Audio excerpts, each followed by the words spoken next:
Hey guys, welcome back to the campfire. I have another awesome story to share with you tonight.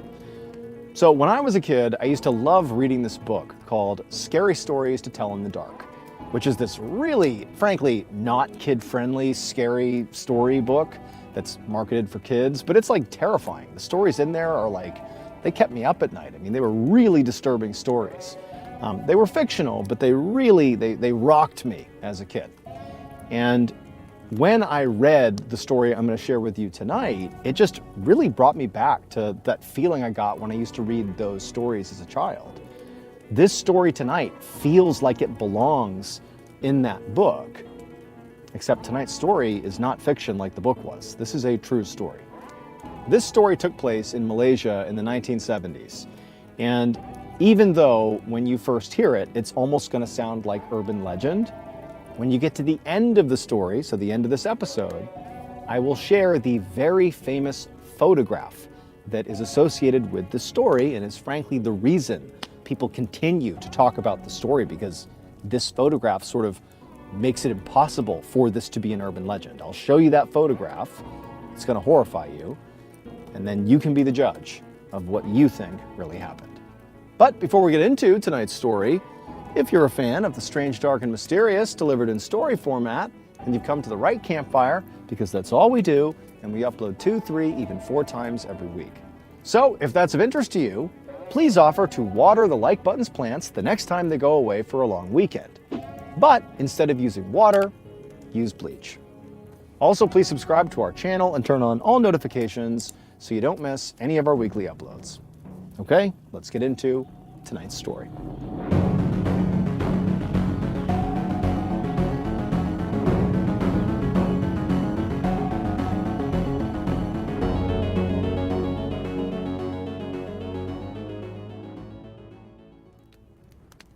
One summer night in the 1970s, a young woman named Hannah was sitting next to her husband at a blackjack table inside of the Genting Highlands Casino, which was this huge casino in central Malaysia. The room they were in was bright, it was loud, there was people everywhere, there's cigarette smoke hovering in the air, lots of drinking and chatting and laughing and gambling.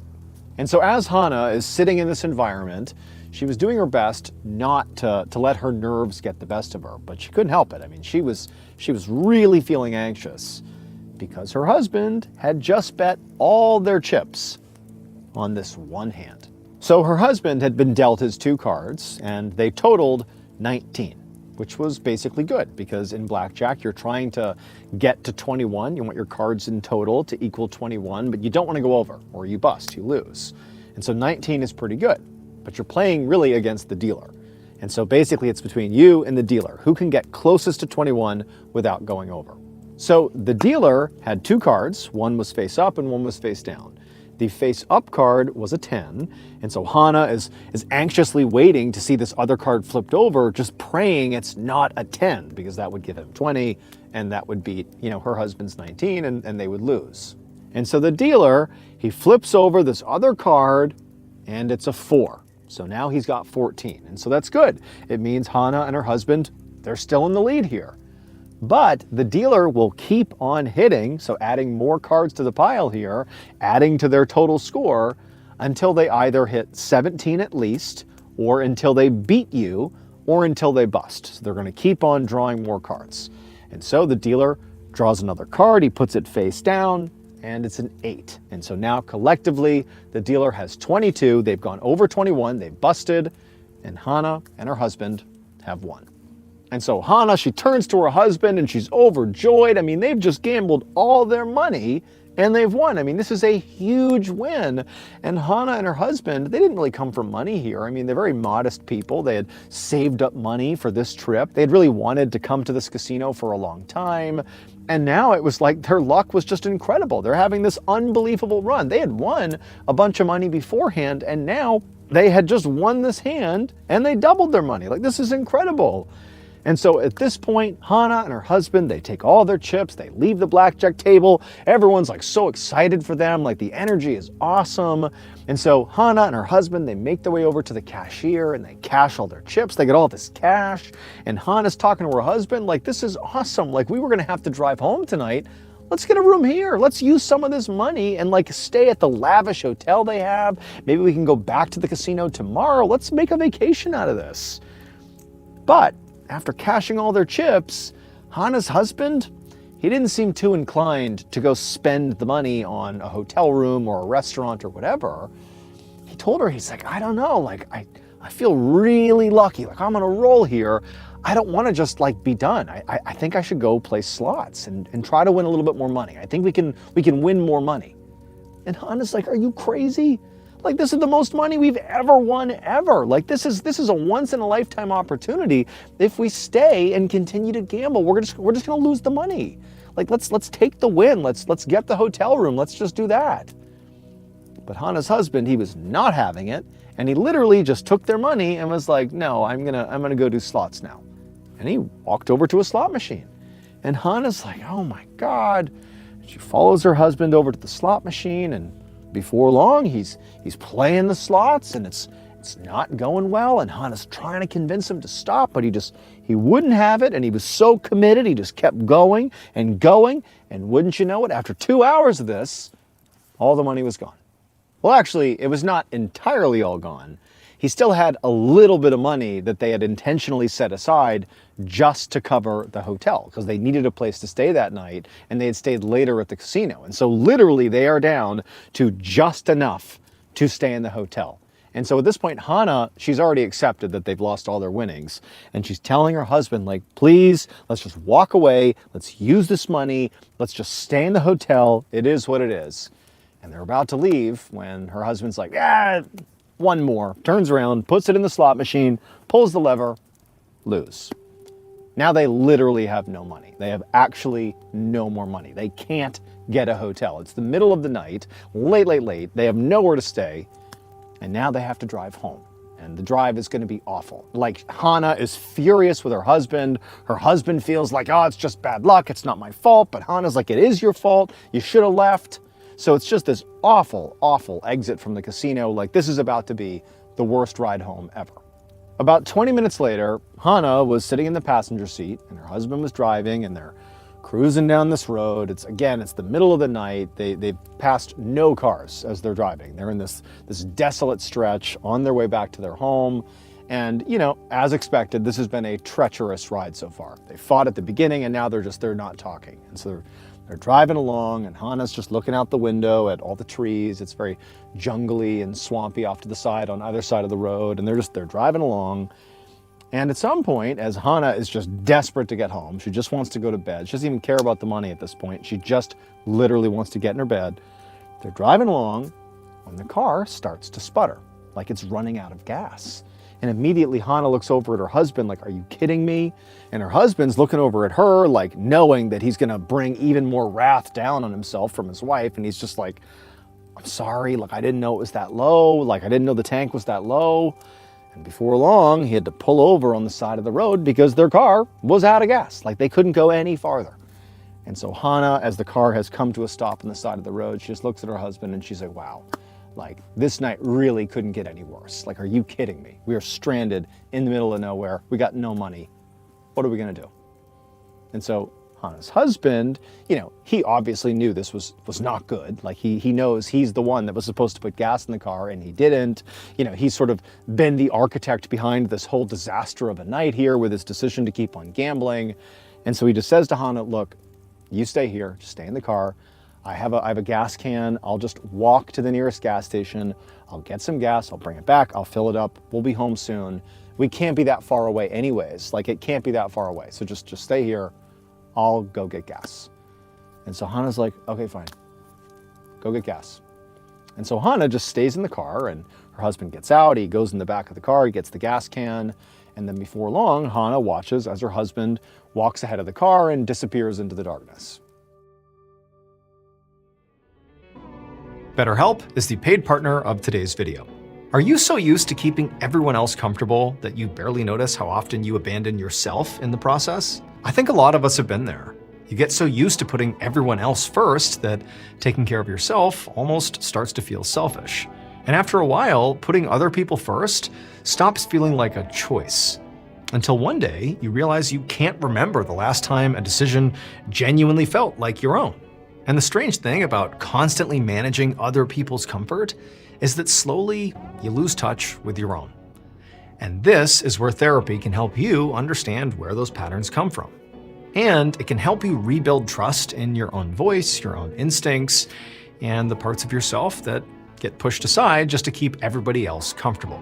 BetterHelp makes starting therapy easier. Take the quiz and get matched with a credentialed therapist quickly. BetterHelp has served over 6 million people globally.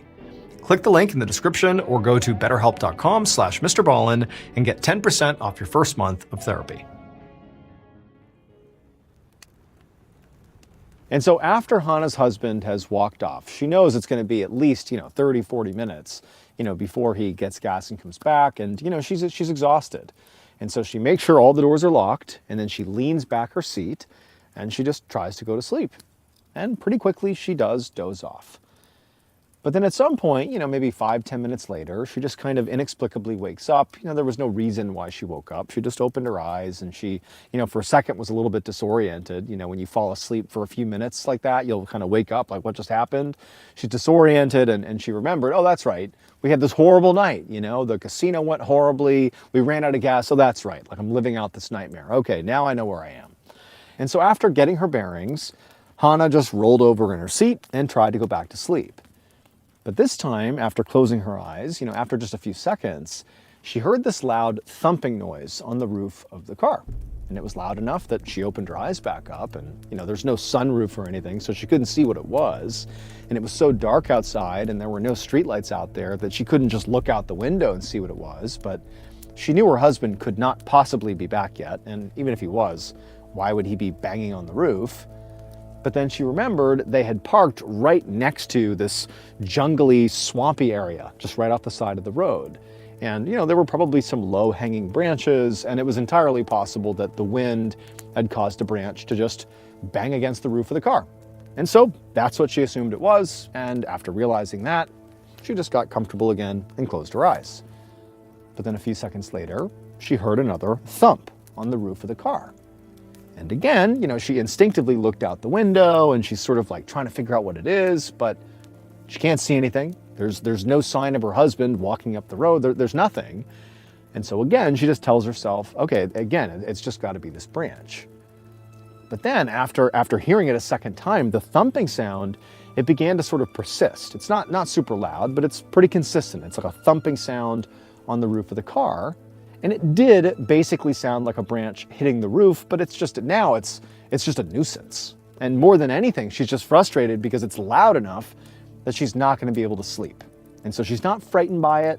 She's a little bit, unnerved by it perhaps because it's the middle of the night. She's all alone. But for the most part, she's just like, oh, great. Now I can't sleep. And so she's just sitting in her car and the thumping is continuing and she's just staring straight ahead. And she knew, she was sort of being a little cowardly. She figured I probably should just get out and just confirm this really is a branch. But there was just some part of her that's like, I am in the middle of nowhere. It's the middle of the night. It's a little bit creepy, so I'm not going to do that. So she's just looking straight ahead, really waiting for her husband. And so thump, thump, thump. She's just looking straight ahead. And then a little while later, she doesn't see her husband, but she sees headlights appear that are coming in her direction. And to this point, she hadn't seen a single other car since they had been on this road, basically, or at least since they had pulled over, because they were out of gas. She had not seen another car. And so here comes a car approaching and she's thinking, oh, it's got to be my husband. He must have found someone who, heard about our story and he's got gas and they're just giving him a ride up here to come drop him off. He's going to fill up the car. We're going to be out of here in a second. Thank goodness. And so Hannah, she doesn't get out of the car. She just sits there, waiting for this car to approach. And the car, as it gets closer and closer, it appears to slow down. And it's too dark to see, who's in the car, whether it's her husband or not. But this car is clearly slowing down. It appears to recognize her car and where she is. And she's expecting at any point this car is going to fully stop and her husband's going to get out. And so she's just waiting and the car is getting closer and it's slowing down. But then sort of inexplicably, right as this car is very close to her car, the car just peels out and speeds down the road, just away from her as fast as they could go, and then they're gone. And so immediately Hannah's like, okay, one, clearly not my husband, so that's disappointing. But two, like, what was that? why did they do that? Why did they slow down and speed up like that? And the whole time this is going on, it's just constant thumping on the roof of her car, which by now she's almost zoned out, but it's persisting. And so at this point, Hana went from being basically annoyed with the situation to now starting to feel a little bit freaked out. I mean, her husband's still not back. It's been, at this point, kind of a while since he left, and she doesn't really know how far the nearest gas station's going to be or how long it's going to take him, but she's starting to think, like, it should be soon. He should be getting back here. And this weirdness with the car speeding off like that wasn't normal. And then also there was just this constant thumping on the roof of her car. And she, again, had told herself it was a branch, but she's starting to wonder, like, is it? But, like, what else could it be? And so now Hana is sitting here staring out, into the darkness in front of her, like desperately wishing her husband would show up like any second here. Like, please, like, come out of the darkness and rescue me, because this is getting really uncomfortable. The time kept on ticking on, and her husband didn't show up, and the thumping continued, and no other cars came through. And so Hana slowly began to worry that maybe her husband got lost. Like, maybe he's not able to find where she is. Is she just, like, stranded out here? Like, what's going on? And so as Hana is sort of beginning to spiral, like as her thoughts are beginning to spiral and she's getting more and more worried, she started to give half a thought to leaving the car and forget about what's happening with the roof. Like, I'm gonna go find my husband. Like, she thought about going and looking for him, but then she thought, like, oh, what's gonna happen is I'm gonna get out, I'm gonna go look for him, and we're gonna, like, pass each other in the dark. He's not gonna know I'm looking for him, I'm not gonna find him, and now he's gonna be back at the car and I'm missing. And so I'm just gonna create more problems. And so she tells herself that really the only thing she can do that's responsible is just stay put. And so there she stays. And the thumping continues. And her husband continues not to show up. And, like, the time as it's going by, it's, like, agonizingly slow. And now she's getting really worked up that, like, she's being watched or something. Like, she's really starting to get paranoid. When all of a sudden, down the road, she sees something. And it's really a huge relief when she sees it at first. She sees more headlights. And at first she's thinking, oh, thank goodness, this has got to be my husband. Like, this is a car coming up the road. He's going to be in there this time. He's going to get out of here. He's got the gas. We're going to get out of here.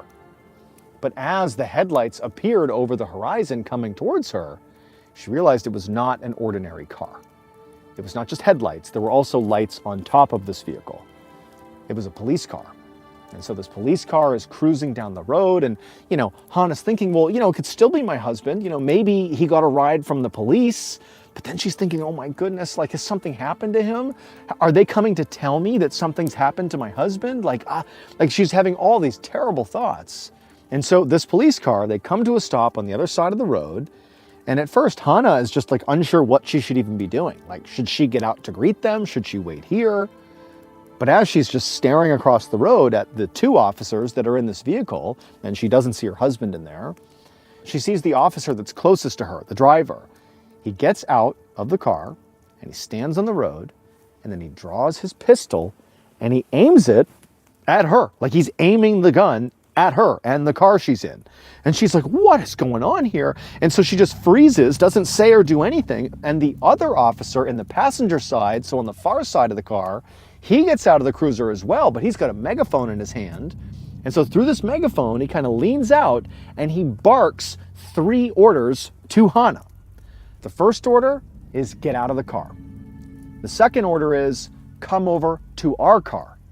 And the third order is don't look back.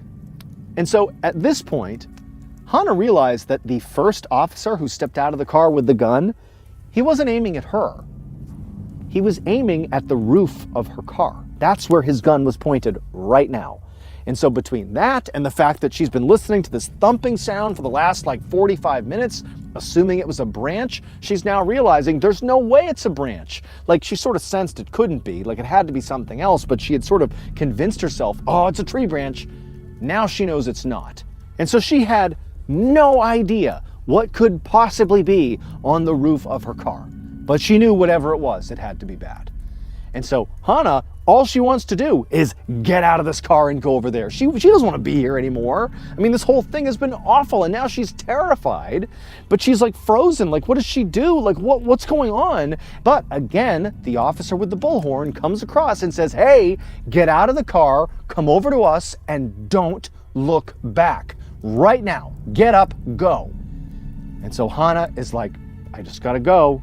And so she opens her door, and as fast as she can, she gets out, she doesn't look back, she banks around the car, and across the street she goes, and the whole time she's thinking, oh, something's gonna grab me, but she gets to the cop car, she throws open the door, and she jumps inside, and at first, she adheres to their orders. She doesn't look back, as they told her to. She didn't look back.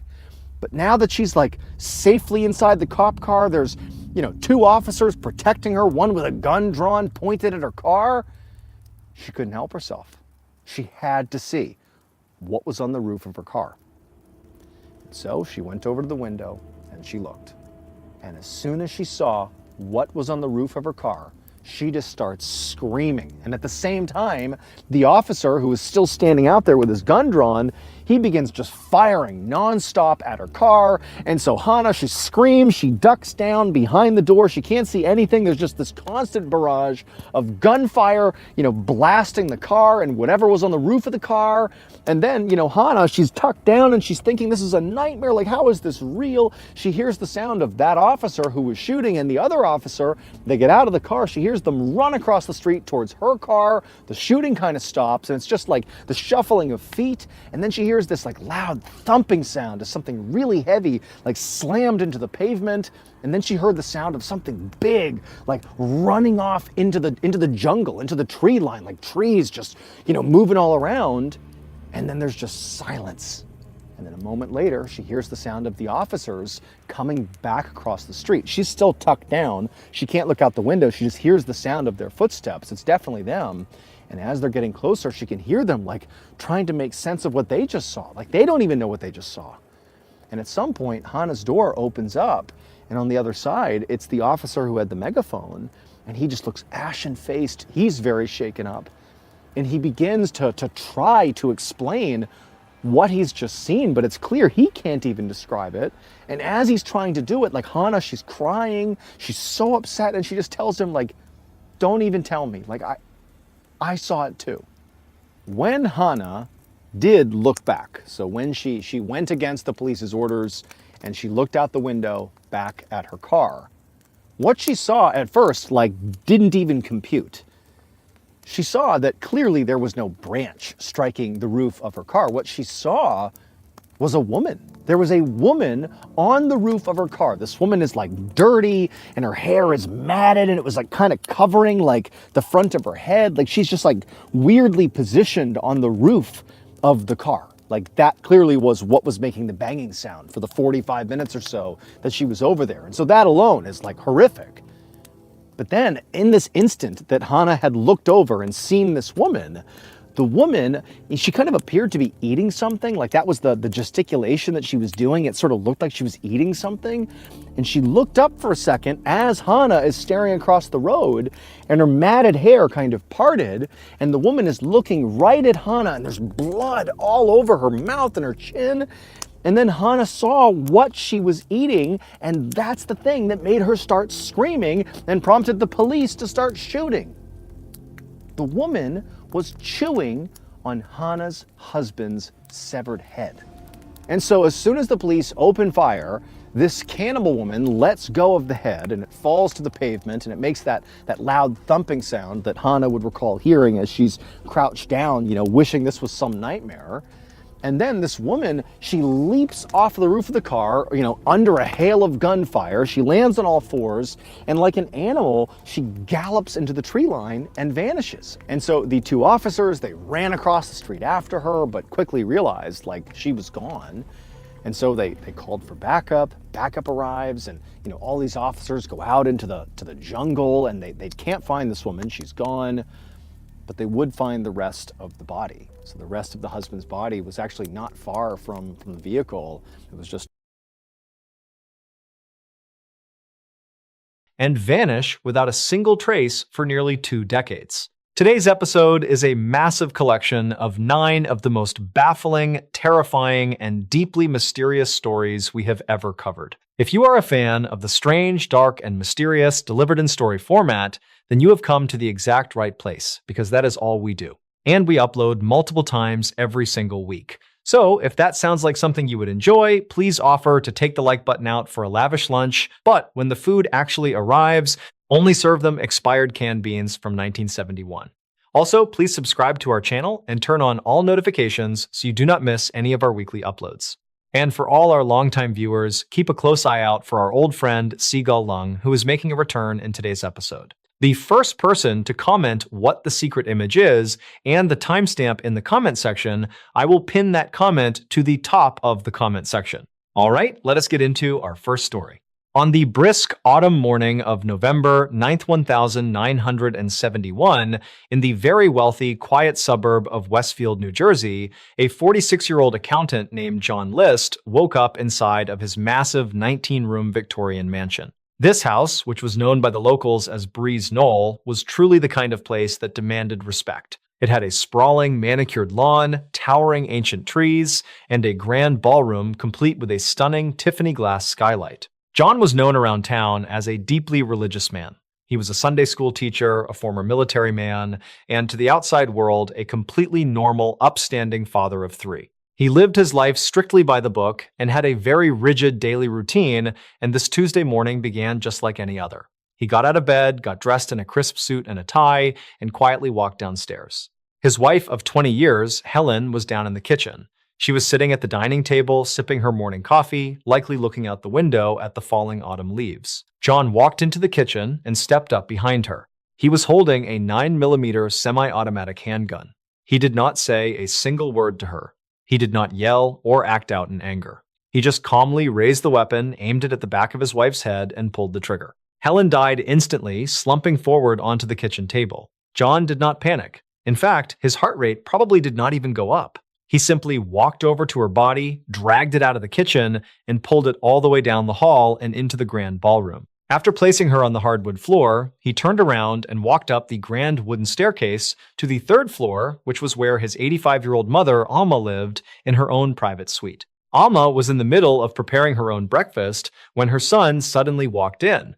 But unlike Helen, Alma actually saw the gun in his hand. She saw her son raise it toward her. John shot her once, right above the left eye. Her body was a bit too heavy for him to drag all the way down 3 flights of stairs, so he simply grabbed her by the arms, pulled her into a nearby hallway storage closet, shut the door, and then walked back downstairs as if nothing had happened. At this point, it was still very early in the morning. John's 3 children were all at school, completely unaware that their mother and their grandmother were dead. John knew he had several hours to kill before any of them would be home. So he went back into the kitchen, got out some cleaning supplies, and started mopping up all the blood on the floor. He needed the house to look perfectly normal when the kids got back. Once the kitchen was spotless, he went into his study, sat down at his desk, and began taking care of some personal errands. He made phone calls to his children's schools, claiming that they would all be absent for the next few weeks because the family had to take an unexpected emergency trip to North Carolina to visit a sick relative. He called his own boss and officially quit his accounting job. He even called the local milkman and the post office to stop all deliveries to the house. He was meticulously and methodically tying up every single loose end of his life, functioning more like a machine than a human being. By early afternoon, his 16-year-old daughter Patricia walked through the front door. She had just finished her day at school and was probably expecting to see her mom in the kitchen or the living room. Instead, her father was waiting for her, standing just out of sight in the shadows of the main hallway. As soon as she stepped inside and took her coat off, John stepped out and shot her point blank in the head. He caught her as she fell, dragged her body down the hall into the grand ballroom, and laid her down right next to her mother. A little while later, his 15-year-old son, John Jr., came through that exact same front door. And just like with Patricia, John ambushed his own namesake, shooting him multiple times in the chest and head. John then dragged his older son into the ballroom and lined him up perfectly next to Patricia and Helen. Now, it was getting late in the afternoon, and John was starting to feel a little hungry. So he went right back into the kitchen, the exact same kitchen where he had murdered his wife just a few hours earlier, and he prepared himself a nice, quiet lunch. He sat at the table, ate his food, washed his dishes in the sink, and then checked his watch. It was time to go. He walked out of the house, got into his car, and drove over to the local high school. His youngest son, 13-year-old Frederick, was playing in a varsity soccer game.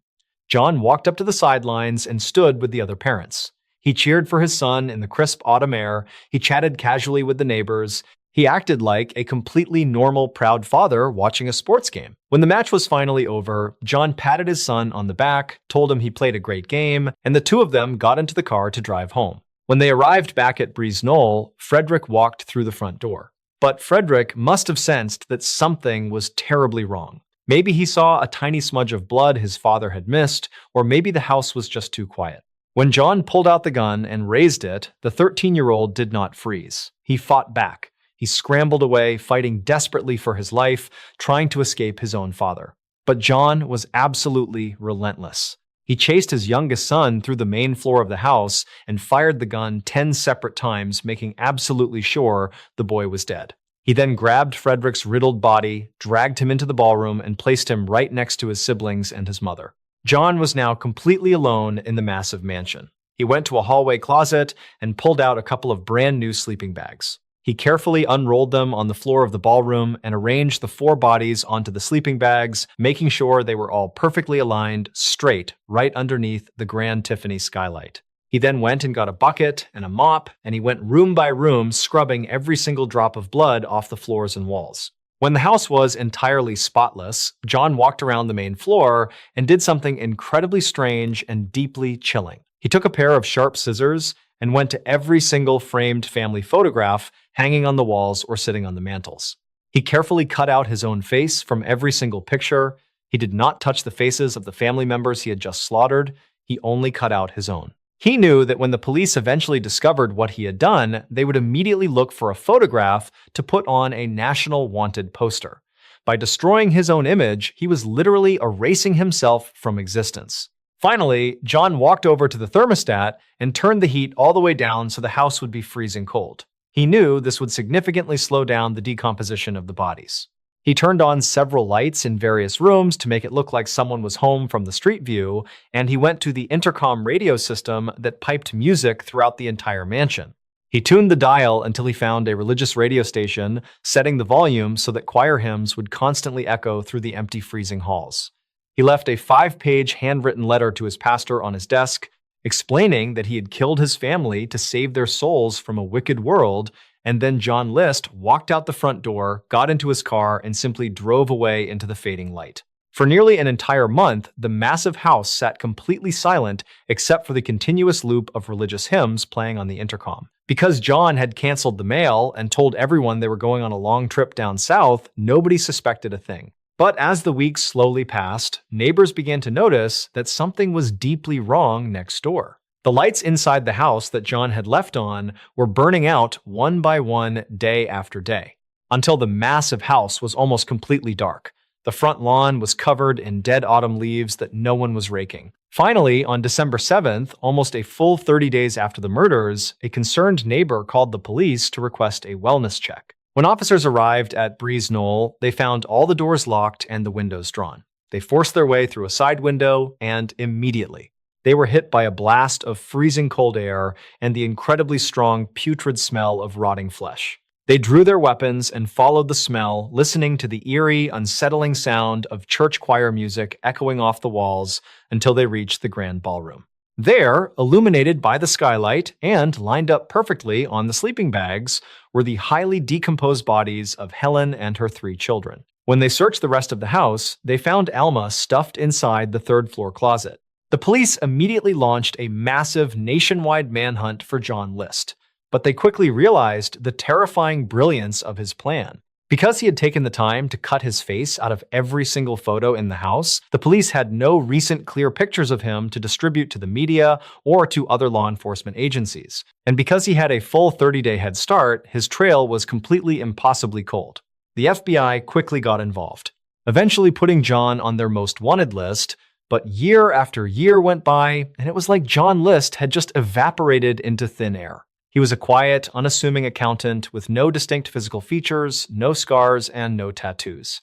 He was the ultimate invisible man. And so for 18 long years, the families of the victims, the local investigators, and the general public just had to accept the terrifying reality that this monster had actually gotten away with the perfect crime. But in 1989, a brand new television show called America's Most Wanted decided to feature the John List case on national television. Since they still did not have any good photos of him, and since he would have aged 18 years anyway, the producers brought in a forensic sculptor named Frank Bender. Frank looked at old, blurry black and white photos of John from the 1950s, studied the psychological profile of the killer, and created a highly detailed clay bust of what he believed a 64-year-old John List would look like right now.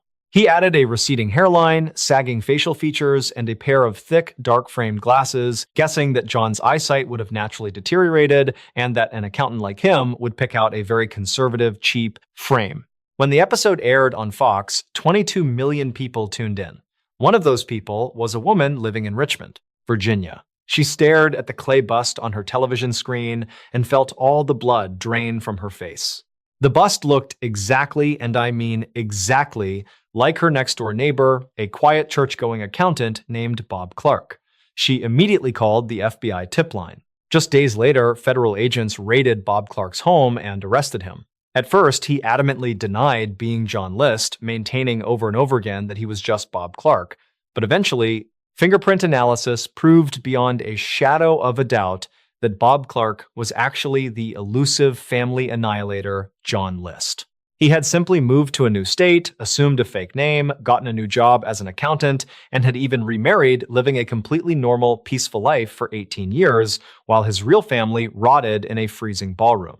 The eerie silence of that sprawling New Jersey mansion, where the only sound was a repeating church choir echoing over decomposing bodies and burnt-out light bulbs, is a chilling reminder of how easily a monster can hide in plain sight. It was a tragedy defined by cold, calculating quiet. But this absolute silence is entirely contrasting with the chaotic, agonizing cries for survival of a tiny human echoing through an isolated, blood-stained farmhouse on the exact opposite side of the globe.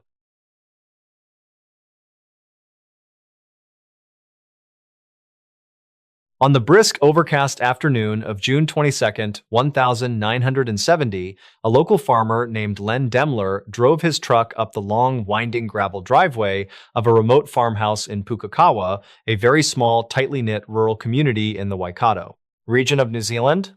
Len was making the drive to check in on his daughter, 24-year-old Jeannette Crewe, and her husband, 28-year-old Harvey. Len had not heard from either of them in 5 days, which was highly unusual. In these isolated farming communities, families relied heavily on one another and spoke almost daily. So when Len parked his truck and stepped out into the chilling winter air, he immediately sensed that something was terribly wrong. An eerie, heavy silence hung over the property. The farm dogs were hungry and barking frantically at the end of their chains, and the cows in the pasture were bellowing loudly in distress because they had clearly not been milked in days. Len walked up to the front door and found it slightly ajar. He pushed it open, stepped inside, and called out his daughter's name, but nobody answered. As his eyes adjusted to the dim light of the hallway, he looked down and saw something that completely froze the blood in his veins. Running straight down the center of the wooden floorboards was a massive smeared trail of dark, dried blood. It looked as though something incredibly heavy or someone had been dragged through the house. Panic immediately set in. Len followed the blood trail, creeping through the silent house, his heart pounding out of his chest. When he reached the master bedroom, the metallic smell of blood was overwhelming. The room was in complete disarray, but neither Jeannette nor Harvey were anywhere to be seen. However, in the suffocating silence, Len suddenly heard a faint, weak, whimpering sound coming from the corner of the room. He rushed over to the wooden crib, and there, sitting amidst the chaos, was his 18-month-old granddaughter, Rochelle. She was crying, extremely distressed, and her little face and clothes were stained with dried blood, presumably her parents' blood.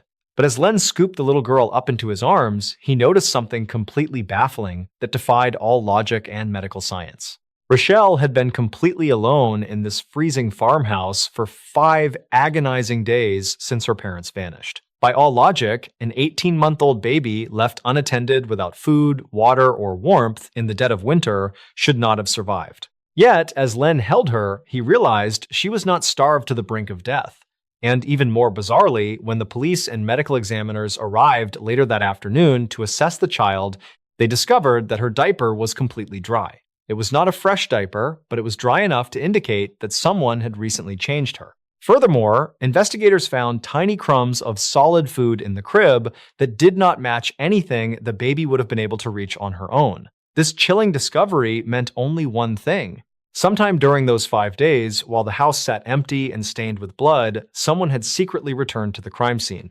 They had walked past the horrific blood trails, gone into the baby's room, fed her, and changed her diaper, ensuring she stayed alive, before slipping back out into the wilderness. Was it the killer showing a twisted, guilt-ridden sense of mercy? Or was it a mysterious third party who knew exactly what happened but was too terrified to call the police?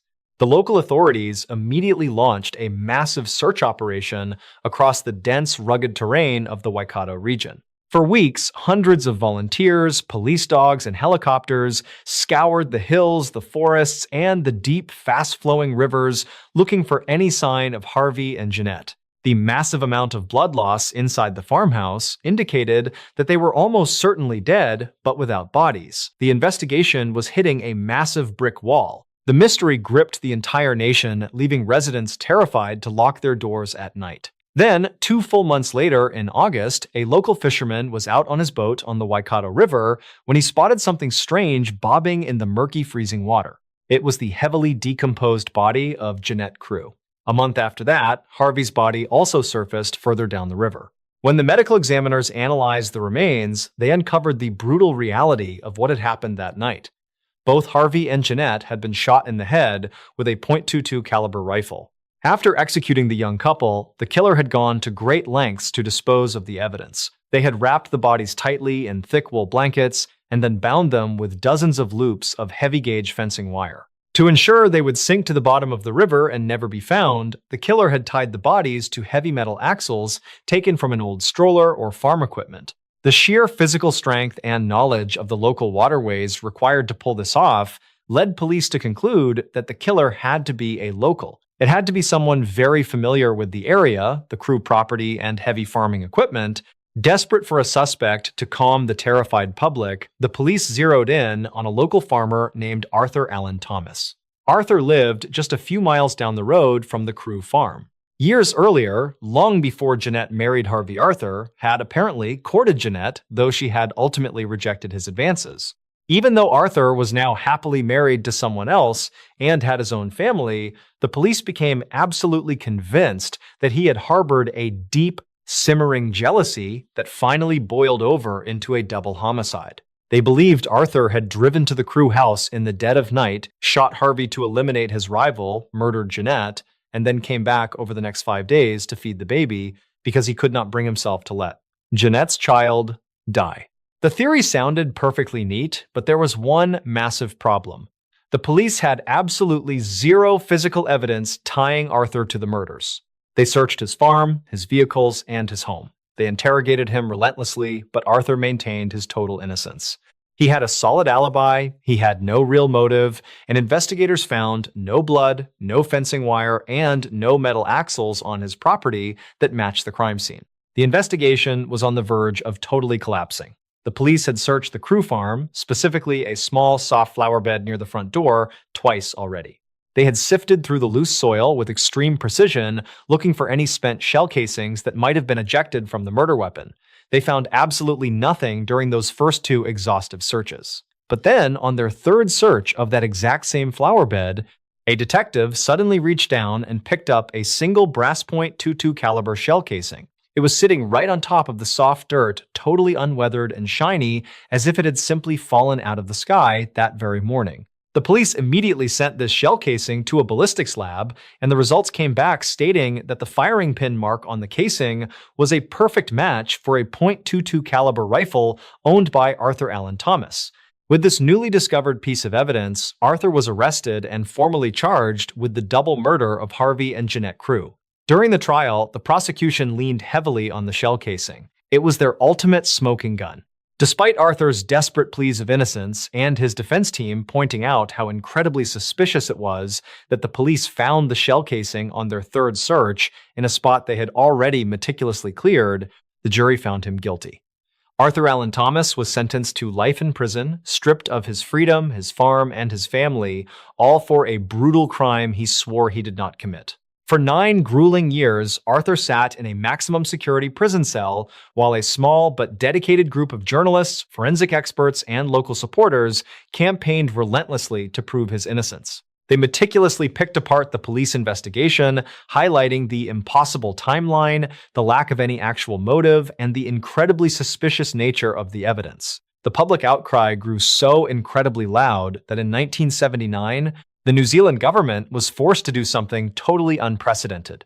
They established a Royal Commission of Inquiry to launch a full-scale, independent investigation into the police handling of the Crewe murders. When the Royal Commission dug into the physical evidence, they decided to re-examine that single .22 caliber shell casing found in the flower bed, and what they discovered was absolutely explosive. Forensic scientists analyzed the microscopic traces of gunpowder residue left inside the shell. They found that the specific chemical composition of the gunpowder in that shell casing was not manufactured until years after the ammunition that Arthur Allen Thomas had owned. Even more damning, the casing did not match the actual bullets pulled from the bodies of the victims. The Royal Commission concluded with absolute certainty that the shell casing could not have been fired during the murders. The only logical, terrifying conclusion was that the police detectives, desperate for a conviction to close a high-profile case, had taken Arthur's rifle from the evidence locker, fired a round, and intentionally planted that shell casing in the flower bed to frame an innocent man. In 1979, based on these shocking findings, Arthur Allen Thomas was granted a full, absolute pardon and released from prison. He was later awarded $1 million in compensation from the New Zealand government for the 9 years of his life that were stolen from him. The detectives involved in the framing were publicly disgraced, though they infuriatingly never served any prison time for their extreme corruption. To this very day, the true identity of the person who brutally executed Harvey and Jeannette Crewe remains a complete mystery. And perhaps even more chilling, nobody has ever figured out who the shadowy figure was that crept back into that blood-soaked farmhouse, stepping over the horrific stains in the hallway to quietly feed and comfort a crying 18-month-old baby before vanishing into the cold night. When fake shell casings can be dropped into the dirt to push an innocent man into a dark prison cell, it proves that the very people sworn to protect the truth are fully capable of twisting it to serve their own ends. But sometimes that kind of orchestrated corruption does not just happen in the flower bed of a quiet rural farmhouse.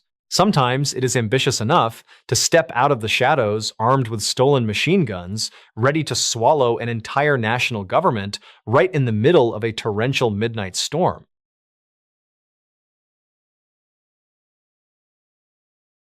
On the torrential rain-swept night of December 7, 1970, in the heart of Rome, Italy, a deeply controversial former military commander named Junio Valerio Borghese sat inside a dimly lit clandestine command center listening to the heavy drops of water battering against the window panes.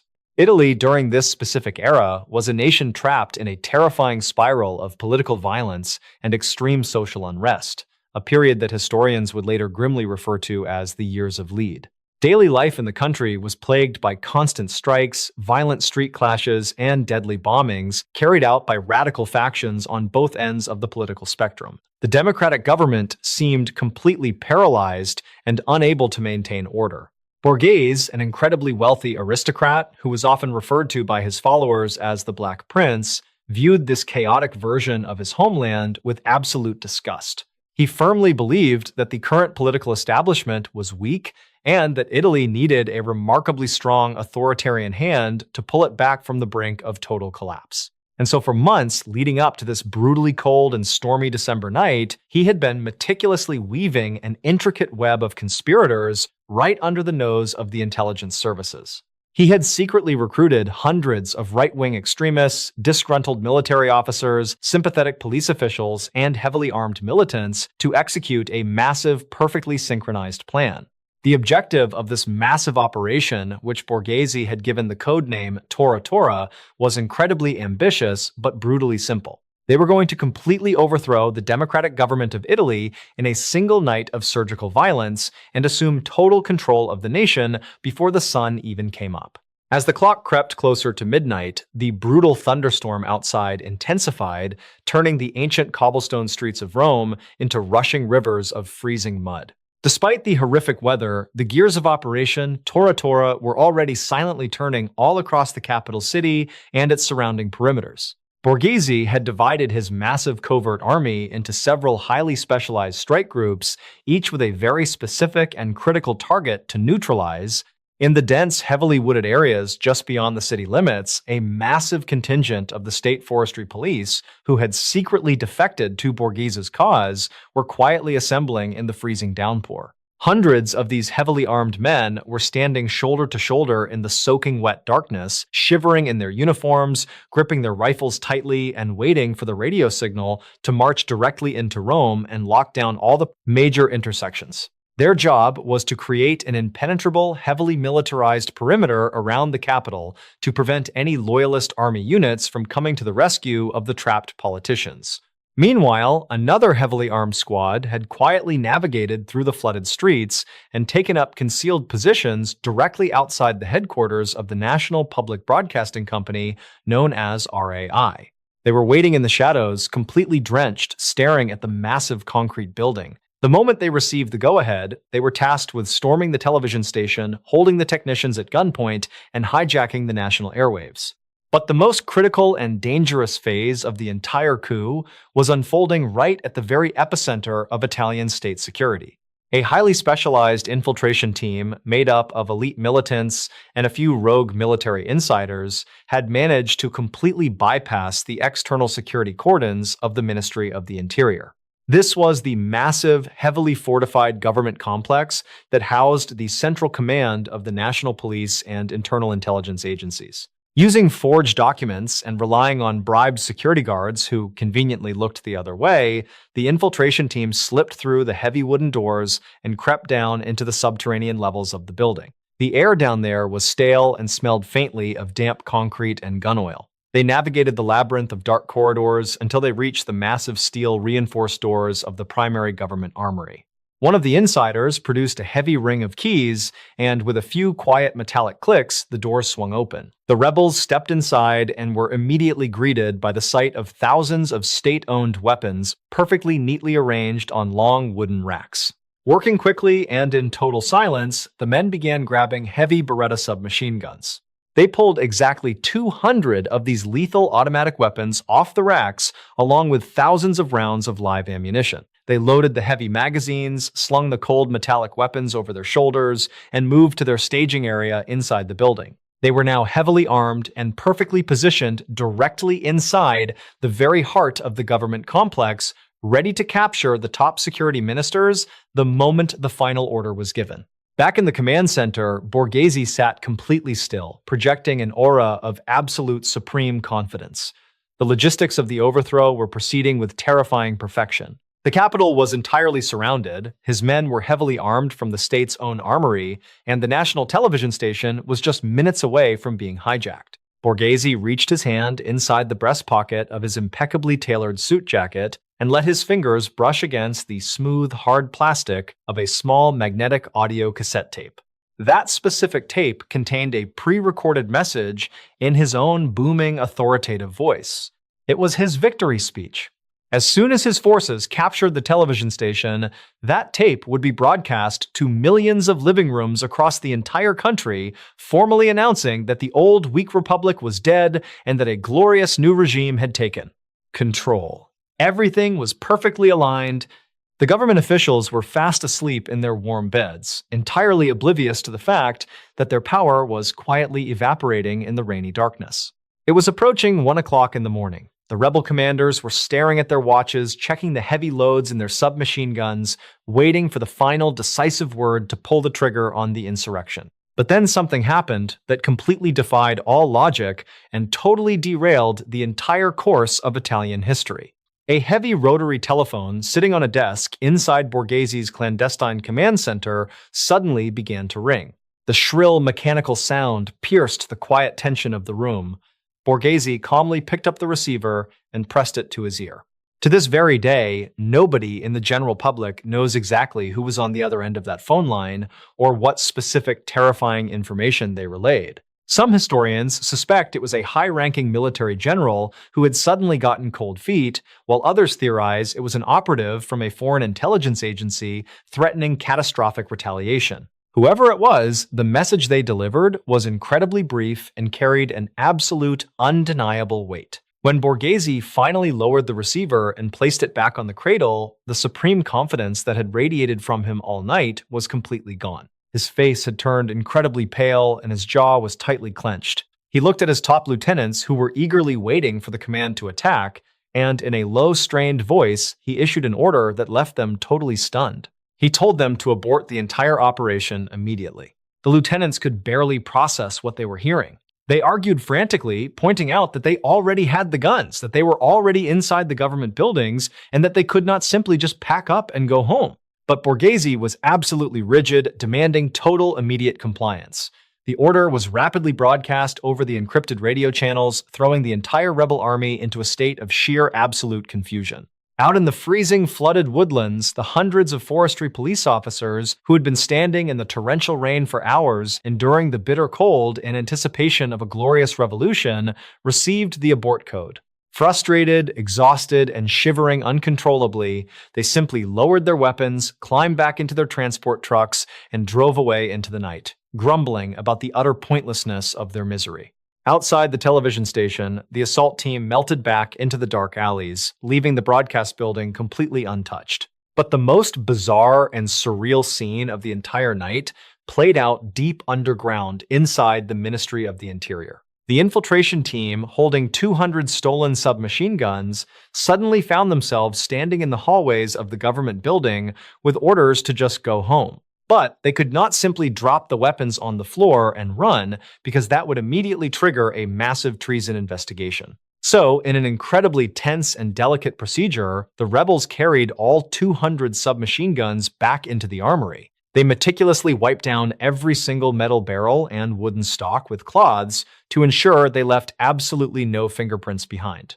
They carefully reattached the heavy weapons to the wooden racks, making absolutely certain that the straps were aligned with millimeter precision exactly the way they had found them hours earlier. They locked the heavy steel doors behind them, slipped back up through the dark corridors, and quietly walked out the front doors into the rainy night, fading away like a group of heavily armed ghosts. When the sun finally rose over Rome on the morning of December 8th, the torrential storm had passed, leaving the city streets clean and sparkling. Bureaucrats walked into the Ministry of the Interior carrying their briefcases, completely unaware that heavily armed traitors had been roaming their halls just hours prior. Broadcasters at the television station sipped their morning espressos and read the daily news, entirely oblivious to the fact that their airwaves were supposed to have been hijacked by a fascist dictator. The democratic government of Italy woke up, went to work, and functioned as normal, blissfully ignorant to the terrifying reality that they had survived a massive, catastrophic overthrow completely by accident. The secret of the aborted coup was maintained so flawlessly by the conspirators that it took a full 3 months for the public to even hear a whisper about it. It was not until March of the following year that a left-wing newspaper managed to get a leak from an anonymous source and published a massive front-page exposé detailing the phantom insurrection. The Italian public was absolutely horrified. The government immediately launched a massive sweeping investigation leading to the arrests of dozens of military officers and political extremists. But because the rebels had cleaned up their tracks so perfectly, there was virtually no hard physical evidence. No shots were fired, no buildings were damaged, and the guns were all resting peacefully in the armory. After years of highly publicized and incredibly messy trials, almost all the conspirators were eventually acquitted due to a severe lack of proof. As for Junio Valerio Borghese, he quickly fled the country before the authorities could put him in handcuffs, escaping to Spain, where he lived out the rest of his days in exile, taking the secret of that mysterious midnight phone call to his grave. The phantom coup of Rome remains one of the most chilling examples of how a massive political overthrow can be completely suffocated in total silence with a single telephone call putting every stolen gun and every rogue soldier perfectly back into place as if nothing ever happened. But not all desperate political escapes are afforded the luxury of a quiet, orderly cancellation. Sometimes, when the walls of treason begin to close, and the only option left is an incredibly violent, chaotic scramble for survival, a journey that completely bypasses the safety of silence and instead hurls itself into the freezing night sky, burning on the fumes of sheer absolute panic. On the dark and incredibly tense night of September 12, 1971, at Shanhaiguan Airport, a military airfield located right on the coast of the Bohai Sea in northeastern China, the heavy silence of the tarmac was suddenly shattered by the screaming sound of tires. A massive black armored limousine came tearing through the airport security gates, completely ignoring the armed guards, and sped directly toward a British-made Hawker Siddeley Trident passenger jet that was parked on the runway. The limousine skidded to a violently abrupt halt near the boarding stairs, and the doors immediately flew open. The people who scrambled out of the car in an absolute state of sheer panic were not just ordinary citizens attempting to flee the country. The frail older man being practically dragged out of the vehicle was Lin Biao, and legendary military marshal, the vice chairman of the Chinese Communist Party, and the man who was officially written into the national constitution as the guaranteed successor to Chairman Mao Zedong. He was accompanied by his wife, Ye Kun, and his son, Lin Liguo, who was a highly ranked officer in the Chinese Air Force. They were looking wildly over their shoulders, their faces pale with terror, completely desperate to get onto that aircraft before the authorities could catch up to them. To understand why the second most powerful man in all of China was frantically running for his life in the middle of the night, you have to look at a highly classified secret plot known as Project 571. In the months leading up to this chaotic night, the political relationship between Lin Biao and Chairman Mao had deteriorated into extreme paranoia. Lin Biao and his family became absolutely convinced that Mao was preparing to systematically purge them from the government, which usually meant imprisonment or a firing squad. And so Lin Biao's son, Lin Liguo, spearheaded Project 571, which was a secret military code name that sounded exactly like the phrase armed uprising in Mandarin. The plan was incredibly audacious. They were going to assassinate Chairman Mao by bombing his private armored train as it traveled across the country, and then use their loyal military factions to seize total control of the government. But the entire plot completely unraveled because of a totally unexpected betrayal from inside their own family. Lin Biao's daughter, a young woman named Lin Liheng, was fiercely loyal to Chairman Mao. When she discovered what her parents and her brother were planning and saw them frantically packing their bags to escape, she immediately went to the elite military unit guarding their compound and exposed the entire conspiracy. The guards immediately placed a frantic phone call to the Central Command in Beijing, and within minutes, the order came down from the highest levels of the government to lock down the airspace and stop Lin Biao from leaving the country at all costs. And so, as Lin Biao and his family scrambled up the metal boarding stairs of the Trident jet on the runway at Shanhaiguan Airport, they knew the entire weight of the Chinese military was rapidly closing in on them. Down on the tarmac, the scene was absolute total chaos. An airport fuel truck was currently parked right next to the aircraft with a massive, thick rubber fueling hose firmly connected to the wing tank, actively pumping highly flammable aviation fuel into the jet. The pilot of the aircraft, a man named Pan Jingyin, who had been aggressively ordered to start the engines, was sitting in the cockpit watching heavily armed soldiers from Unit 8341 sprinting out onto the tarmac with their rifles raised, shouting at the top of their lungs for the plane to shut down. Knowing that they were entirely out of time, the family screamed at the pilot to take off immediately. Pan Jingyin slammed the throttles forward. The three massive jet engines at the rear of the Trident roared to life with a deafening mechanical scream. The pilot did not even wait for the ground crew to disconnect the fueling equipment. As the massive passenger jet lurched forward, the heavy rubber fueling hose pulled completely taut and then was violently ripped right out of the fueling truck. Metal snapped and thick, highly flammable jet fuel sprayed everywhere across the dark concrete runway, creating a terrifyingly dangerous hazard. The ground crew scattered in terror as the Trident, heavy and unbalanced, picked up speed down the runway and forcefully lifted off into the pitch-black night sky, leaving a trail of chaos and spilled fuel in its wake. Inside the cockpit of Flight 256, the situation was a complete, absolute nightmare. Because the departure had been so incredibly rushed, Pan Jingyin was flying this massive commercial airliner entirely by himself. In the frantic scramble to leave, the co-pilot, the navigator, and the radio operator had all been left behind on the tarmac. The pilot had no maps, he had no ground control support because the entire national airspace had just been locked down, and he had no radio communication. He was flying totally blind in the dark, heading north toward the border of the Soviet Union, in a desperate bid to secure political asylum for the vice chairman. But the most terrifying problem of all was the fuel gauge. Because the plane had violently ripped away from the fueling truck right in the middle of the pumping process, the Trident did not have nearly enough aviation fuel in its tanks to safely reach a runway deep inside Soviet territory. They were essentially flying a massive steel time bomb, heavily calculating how far they could push the engines before gravity took over. For the next 2 hours, the Trident flew through the darkness, eventually crossing the international border and entering the sovereign airspace of the Mongolian People's Republic.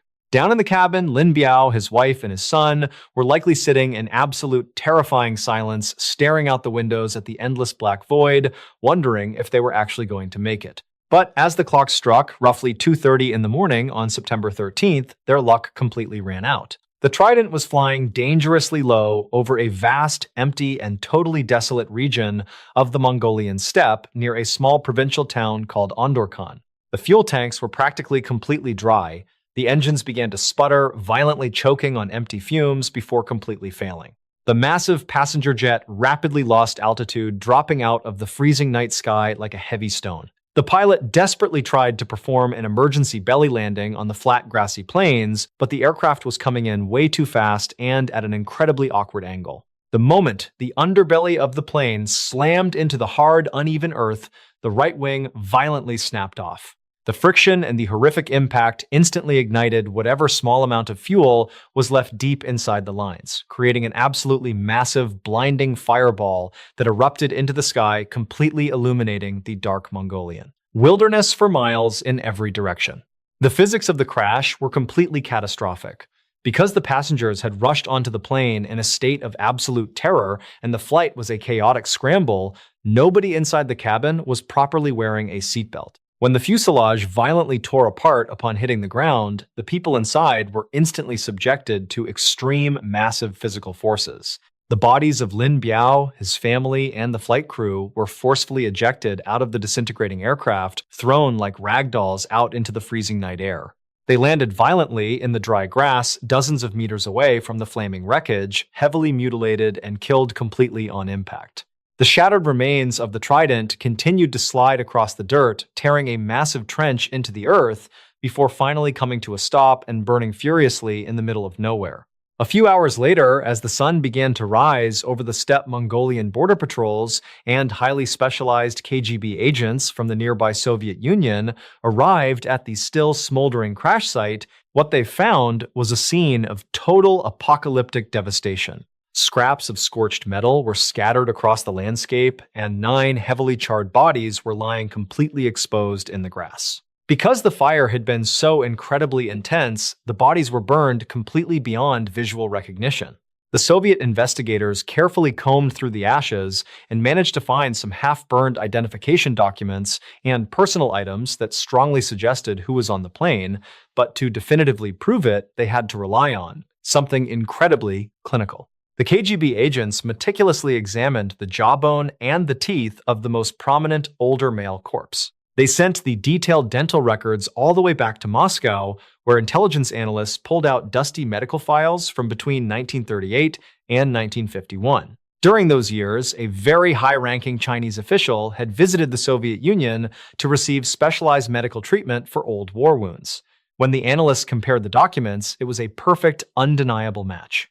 The heavily burned body lying in the dirt of the Mongolian steppe was officially confirmed to be Lin Biao, the man who just 24 hours earlier had held the fate of an entire nation in his hands. Weeks later, the Chinese government finally released an official public statement claiming that Lin Biao had plotted a traitorous coup, and when his cowardly plan was exposed, he tried to flee to the Soviet Union but died when his plane simply ran out of fuel and crashed. But the discovery of the wreckage only fueled a massive, terrifying mystery that remains fiercely debated by historians and military experts to this very cohesion. Many people simply do not believe the official story that the plane crashed strictly due to fuel starvation. Some analysts theorize that the pilot Pan Jingyin intentionally forced the plane into a suicidal dive because he realized he was being used to help traitors defect and wanted to take them all down. But there is a much darker and more persistent theory. Because the aircraft was flying over a heavily militarized border zone, there are intense rumors that Flight 256 did not just fall out of the sky, but was actively violently shot down by a secret surface-to-air missile. Some believe the Chinese military fired a heat-seeking missile to ensure their biggest state secret never reached the Soviets, while others argue that Soviet border defenses panicked at the sight of an unidentified incoming radar contact and blew the Trident out of the sky themselves. To this very day, the absolute truth of what happened in those final terrifying minutes inside that cockpit remains locked away in classified government vaults and burned into the soil of that desolate field. The scattered, charred pieces of aluminum lying across the dry wind, swept Mongolian steppe, marked a brutal and incredibly violent end in the sky. But that kind of catastrophic destruction is not strictly confined to the freezing upper atmosphere. Far to the south, beneath thousands of cubic meters of freezing, crushing, pitch-black seawater, another massive steel machine was also blindly navigating through the darkness, silently counting down the seconds to its own devastating destruction.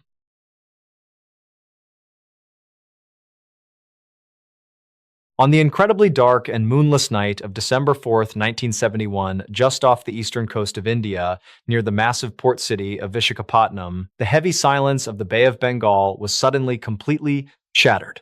Local Indian fishermen, who were out on the water in small wooden boats, casting their nets in the pitch-black darkness, suddenly felt a massive, deep vibration ripple through the wooden floorboards of their vessels. A second later, a muffled, heavy subterranean explosion echoed up from the depths of the ocean. The water violently shook, and then a massive geyser of seawater and thick white bubbles aggressively erupted onto the surface, violently rocking the small fishing boats. For the fishermen, it was a terrifying and completely inexplicable event that quickly faded back into the dark rolling waves of the ocean. But beneath the surface, lying completely destroyed on the cold, muddy seafloor, was a massive tragedy that would immediately become one of the most fiercely debated military mysteries in modern naval history. Just a few weeks prior to this terrifying underwater explosion, the geopolitical tension between India and Pakistan had reached an absolute boiling point. The two nations were standing right on the precipice of a massive all-out war, which would eventually be known as the Indo-Pakistani War of 1971. In preparation for the inevitable conflict, the Pakistan Navy had deployed their absolute most prized strategic weapon. It was a massive diesel-electric submarine named the PNS Ghazi. The Ghazi was originally an American-built Tench-class submarine that had been leased to Pakistan, and it was highly respected for its incredible range and stealth capabilities. For this specific mission, the submarine was carrying a crew of 93 highly trained officers and sailors, and they were tasked with an incredibly dangerous and extremely classified objective. Their orders were to travel completely undetected down the entire western coast of the Indian subcontinent, navigate all the way around the massive southern tip of Sri Lanka, and then travel back up the eastern coast to reach the Bay of Tas, Bengal. This was an absolutely exhausting 4,800-kilometer journey entirely through hostile enemy waters. Their ultimate target was the highly fortified Indian naval base at Visakhapatnam.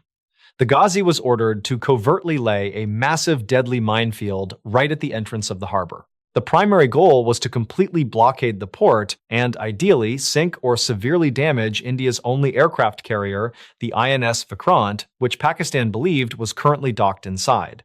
If the Ghazi could successfully trap or destroy the aircraft carrier, it would completely alter the balance of power in the upcoming war. Inside the submarine, the conditions for the 93 men were absolutely grueling. They had been completely submerged for weeks, enduring suffocating heat, incredibly high humidity, and the constant overwhelming stench of diesel fumes, sweat, and battery acid. Every single man on board knew that they were entirely alone, operating thousands of kilometers away from any friendly support. They were essentially creeping through the dark in a massive steel tube filled with high explosives, trying to remain absolutely silent to avoid detection by the Indian warships that were constantly patrolling the surface above. On the night of December 4th, the tension in the waters outside Vishakhapatnam was at an absolute maximum. The war had officially broken out just hours earlier, and the Indian Navy was on high alert, proactively hunting for any sign of enemy submarines. According to the official records of the Indian military, one of their heavily armed destroyers, the INS Rajput, was navigating through the dark waters near the harbor entrance. As the destroyer was moving, the captain suddenly noticed a severe disturbance in the water, or potentially received a faint sonar contact indicating that something massive was lurking just below the surface. Acting entirely on pure combat instinct and standard naval protocol, the captain of the INS Rajput immediately ordered his crew to drop 2 highly explosive depth charges over the side of the ship. The heavy steel barrels rolled off the deck, plunged into the dark water, and sank rapidly toward the bottom. Moments later, 2 massive shockwaves ripped through the ocean, completely shaking the hull of the Indian destroyer. The crew on the surface cheered, convinced that they had just successfully hunted down and destroyed an enemy submarine. The Indian Navy proudly claimed the first major naval victory of the war, confidently declaring that the INS Rajput had effectively sunk the formidable PNS Ghazi with a perfectly timed depth charge attack. But a few days later, when the immediate chaos of the opening battles had slightly settled, the Indian military needed to absolutely confirm the kill and gather any potential intelligence from the wreckage. They deployed a team of highly specialized deep-sea clearance divers to descend into the murky, freezing depths of the Bay of Bengal to locate the destroyed submarine. As the divers slowly sank through the green, heavily silted water, relying solely on the narrow beams of their underwater flashlights, the massive dark shape of the PNS Ghazi finally loomed out of the shadows. The 300-foot-long steel beast was resting completely motionless on the muddy seafloor, serving as a massive underwater tomb for the 93 men trapped inside. When the divers swam closer to inspect the damage, they found a scene of total catastrophic devastation. The entire forward section of the submarine, which housed the torpedo room and the highly explosive mines, had been completely and violently blown apart. The metal was twisted and shredded into unrecognizable shapes. As the divers meticulously swam through the debris field, collecting items to bring back to the surface, they made several incredibly chilling discoveries. One diver reached into the twisted wreckage and recovered a wristwatch that had belonged to one of the perished Pakistani sailors. When he wiped away the mud and looked at the dial, he saw that the hands were permanently frozen, perfectly stopped at just a few minutes past midnight. It was a haunting, highly precise marker of the exact second that 93 lives were violently extinguished in the dark. The divers also managed to recover the submarine's official navigational logbook. Despite being completely submerged in corrosive salt water for several days, the highly durable paper and the ink were remarkably well preserved and clearly legible.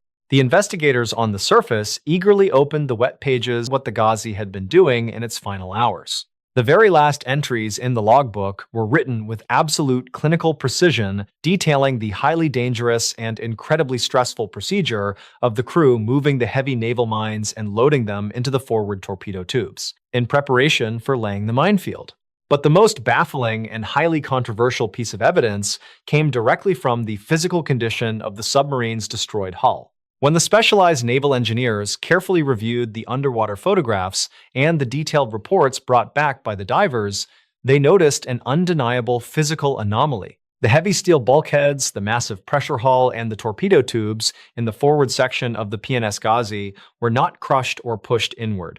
Instead, the incredibly thick metal was violently peeled and bent completely outward, blooming like a horrific metallic flower. This specific detail created a massive, intense geopolitical dispute that remains unresolved to this day. In the science of underwater explosions, if a submarine is completely destroyed by an external weapon, like a depth charge dropped by a destroyer, the massive external pressure of the blast violently crushes the hull inward. But because the metal of the Ghazi was blown outward, it provided absolute physical proof that the fatal catastrophic explosion had originated from deep inside the submarine itself. The Pakistani government completely and vehemently rejected the Indian Navy's claim that the INS Rajput had sunk their prize submarine. Armed with the physical evidence of the outward bending hull, Pakistan officially declared that the Ghazi had suffered a catastrophic internal accident. They theorized that because the submarine was carrying highly unstable, heavily outdated World War II-era naval mines, one of the devices had accidentally detonated inside the torpedo tube while the crew was attempting to arm it. Another theory suggested that hydrogen gas leaking from the massive battery banks had accidentally ignited, causing a massive chain reaction that reached the munitions room. Regardless of the exact mechanical failure, Pakistan completely denied India the glory of a combat kill, insisting that the Ghazi had essentially destroyed itself in a tragic operational accident. The Indian Navy, however, fiercely maintained their original story, claiming that even if the explosion originated from inside the submarine, it was the powerful external shockwaves of their depth charges that violently shook Ghazi and caused the internal munitions to detonate. To this very day, the absolute truth of what actually happened to the PNS Ghazi in the pitch-black waters of the Bay of Bengal remains deeply shrouded in mystery and heavily disputed by the official military histories of both nations. The massive steel carcass of the submarine remains resting on the seafloor completely untouched, serving as a silent, permanent grave for the 93 officers and sailors who died in an absolute instant. The heavily salted waters of the bay have permanently buried these men in a situation where nobody can definitively agree on who or what is truly responsible for their deaths. Violent deaths that happen deep underwater are almost always cloaked in impenetrable darkness and heavy bureaucratic ambiguity. However, when you step back onto dry land, the terrifying reality is that sometimes absolute power allows men in uniform to ruthlessly, violently rip a life away, not in the shadows of war, but completely out in the open, directly under the bright, glaring light of the midday sun.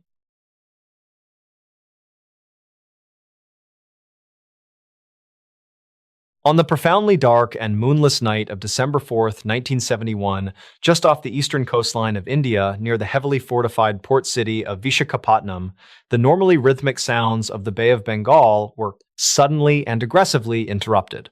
Local Indian fishermen who were out on the rolling water in fragile wooden boats, casting their nets into the pitch-black darkness in hopes of a late catch, suddenly felt a massive, terrifying vibration ripple through the thin wooden floorboards of their vessels. Just a fraction of a second later, a heavy, muffled, subterranean explosion echoed up from the absolute bottom of the ocean. The water around them violently shook, and then a colossal geyser of boiling seawater and thick white bubbles erupted onto the surface, rocking the small fishing boats and nearly throwing the men overboard. For these terrified fishermen, it was an inexplicable and deeply traumatic event that quickly faded back into the dark rolling waves. They had no idea that directly beneath them, resting completely destroyed on the cold, muddy seafloor, was a massive unfolding tragedy that would almost immediately become one of the most fiercely debated military mysteries in modern naval history. To truly understand the sheer magnitude of what happened in that dark water, you have to understand the intensely volatile political climate of the time. Just a few weeks prior to this terrifying underwater detonation, the geopolitical tension between the neighboring nations of India and Pakistan had reached a critical boiling point. The two countries were standing right on the precipice of a full-scale war, which historians would eventually refer to as the Indo-Pakistani War of 1971. In strict preparation for this seemingly inevitable conflict, the Pakistan Navy had proactively deployed their most prized strategic weapon. It was a massive diesel-electric attack submarine officially named the PNS Ghazi. The Ghazi was not just any ordinary vessel. It was originally a formidable American-built Tench-class submarine that had been leased to the Pakistani government, and it was globally respected for its incredible operational range and its terrifying stealth capabilities. It was a true apex predator of the deep ocean. For this specific and extraordinarily classified mission, the submarine was carrying a dedicated crew of 93 trained officers and sailors. These men were tasked with a remarkably dangerous and physically exhausting objective. Their explicit orders were to travel undetected down the entire western coast of the Indian subcontinent, navigate around the massive southern tip of Sri Lanka, and then travel all the way back up the eastern coast to finally reach the heavily guarded Bay of Bengal. This was an absolutely grueling 4,800-kilometer journey entirely through hostile enemy waters, where being detected even for a fraction of a second meant certain death. Their ultimate target for this massive journey was the fortified Indian naval base at Visakhapatnam. The commanders of the Ghazi were ordered to covertly approach the harbor and lay a deadly, sophisticated minefield right at the primary entrance of the port. The overarching goal was to effectively blockade the harbor and ideally sink or severely damage India's only aircraft carrier, the INS Vikrant, which Pakistani intelligence firmly believed was currently docked inside. If the Ghazi could successfully trap or destroy that massive aircraft carrier, it would dramatically alter the balance of power in the upcoming war and essentially guarantee a massive strategic advantage for Pakistan.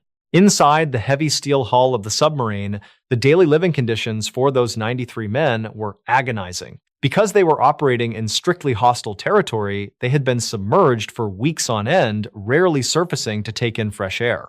They were constantly enduring suffocating heat, dangerously high humidity, and the overwhelming, nauseating stench of burning diesel fumes, stale sweat, and leaking battery acid.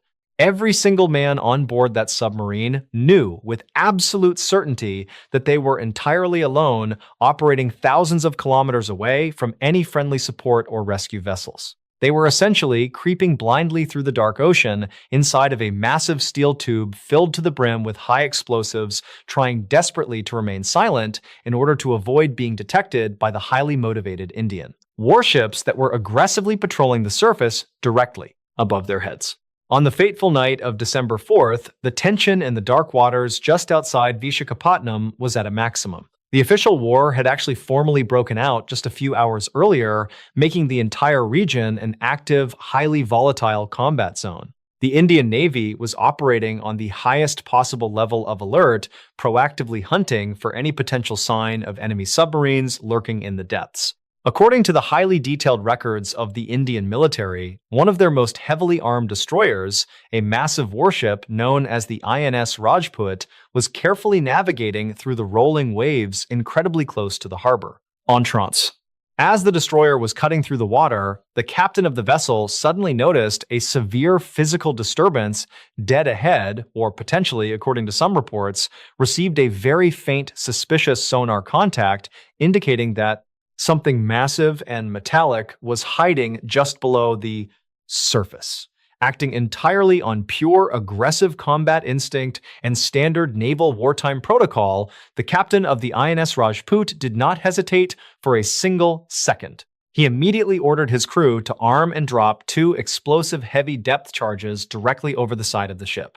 The heavy steel barrels rolled off the deck, plunged violently into the freezing water, and sank rapidly toward the muddy bottom. Just moments later, 2 catastrophic shockwaves ripped upward through the ocean, shaking the heavy steel hull of the Indian destroyer.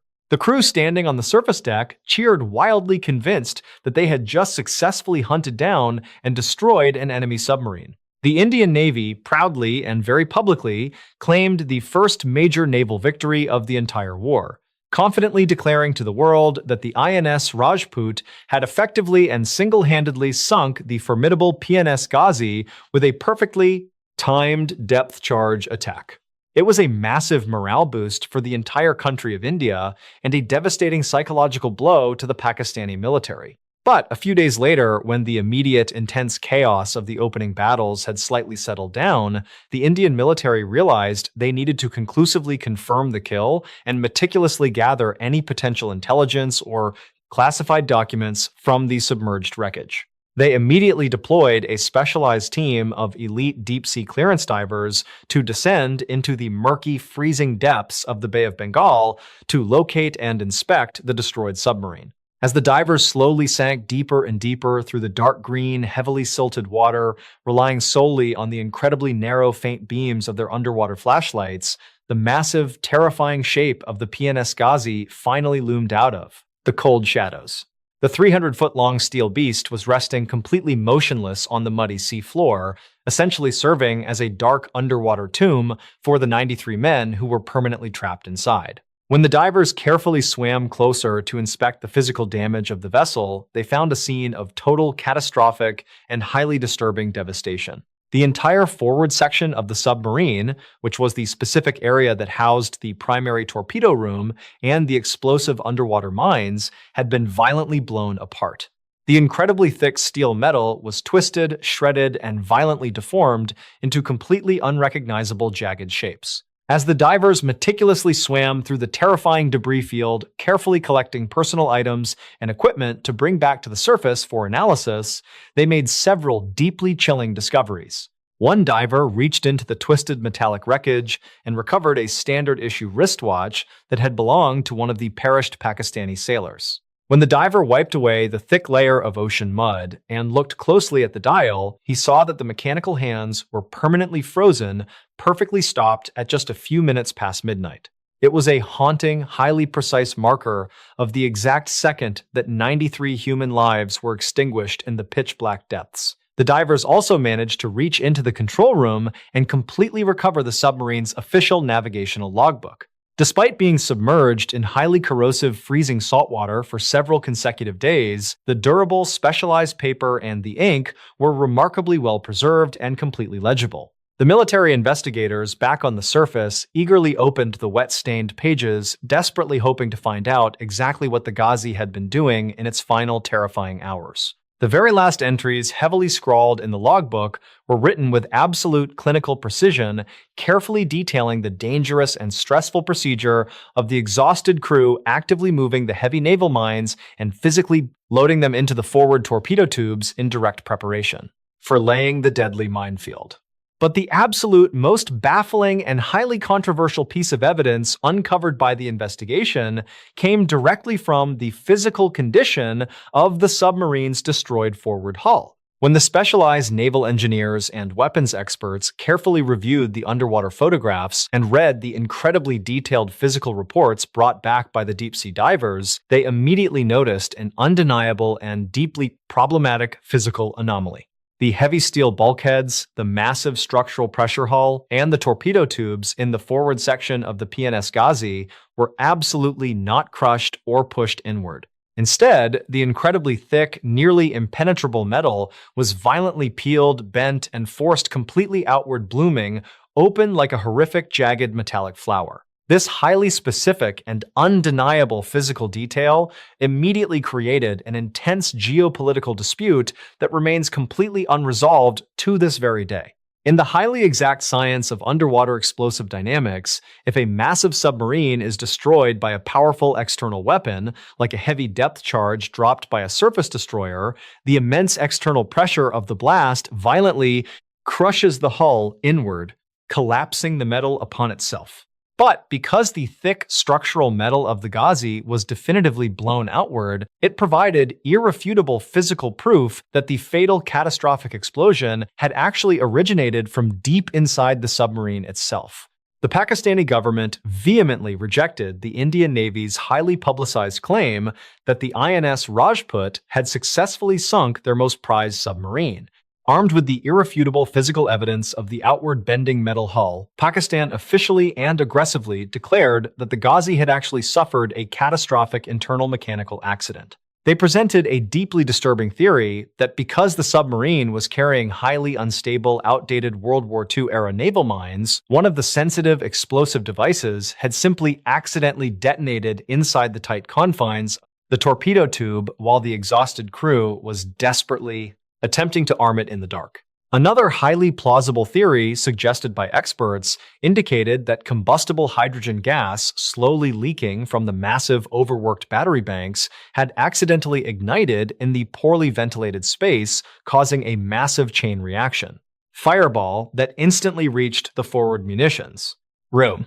Regardless of the exact specific mechanical failure, Pakistan totally denied India the glory of a direct combat kill, heavily insisting that the Ghazi had essentially destroyed itself in a tragic, unavoidable operational accident. The Indian Navy, however, fiercely and stubbornly maintained their original story, refusing to back down from their claim of a total victory. They heavily argued that even if the physical explosion did technically originate from inside the submarine's munitions room, it was specifically the incredibly powerful external acoustic shockwaves of their perfectly dropped depth, charges that violently shook the Ghazi, causing the internal highly sensitive munitions to accidentally detonate. They claimed that without the presence and the direct aggressive action of the INS Rajput, the submarine would have successfully completed its mission.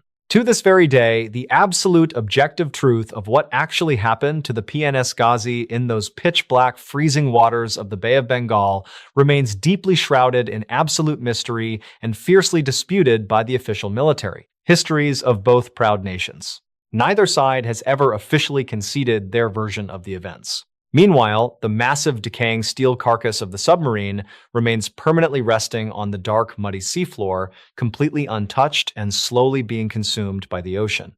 It continues to serve as a silent, permanent, aquatic grave for the 93 dedicated officers and sailors who died in a terrifying instant. The heavily salted deep waters of the bay have permanently buried these men in a highly controversial situation where absolutely nobody can definitively agree on who or what is truly responsible for their violent, horrifying deaths. Violent deaths that happen thousands of feet underwater inside of a sealed steel tomb are almost always cloaked in an impenetrable darkness and heavy bureaucratic ambiguity where governments can easily hide behind the sheer impossibility of the ocean depths. However, when you finally step back onto dry land, the deeply terrifying reality is that sometimes that exact same absolute authority allows men in uniform to ruthlessly and violently rip a human life away, not in the dark, isolated shadows of a hidden war, but completely out in the open, directly under the bright, glaring, unapologetic light of the midday sun.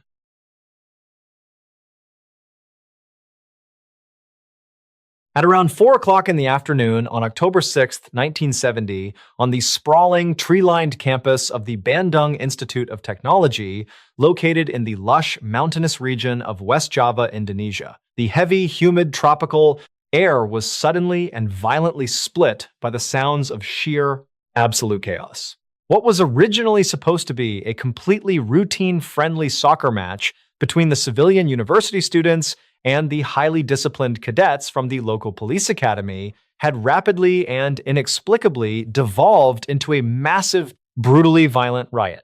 Hundreds of angry young men were swarming the grassy athletic field, completely abandoning the parameters of the game to hurl heavy rocks, swing large wooden tree branches, and trade brutal, devastating punches with one another. The underlying political and social animosity between the civilian student body and the heavily militarized, often highly corrupt police force had been quietly simmering just below the surface for many months. And on this particular sweltering afternoon, that immense tension finally boiled over into a full-scale, uncontrolled street brawl. In direct response to the rapidly escalating violence, the local police department immediately dispatched highly armed specialized anti-riot units to the campus grounds. Heavy armored transport trucks came screeching onto the university roads, and dozens of officers wearing thick, heavy protective riot gear and carrying long, heavy wooden batons and semi-automatic rifles poured out into the streets completely, determined to crush the student uprising by any means necessary.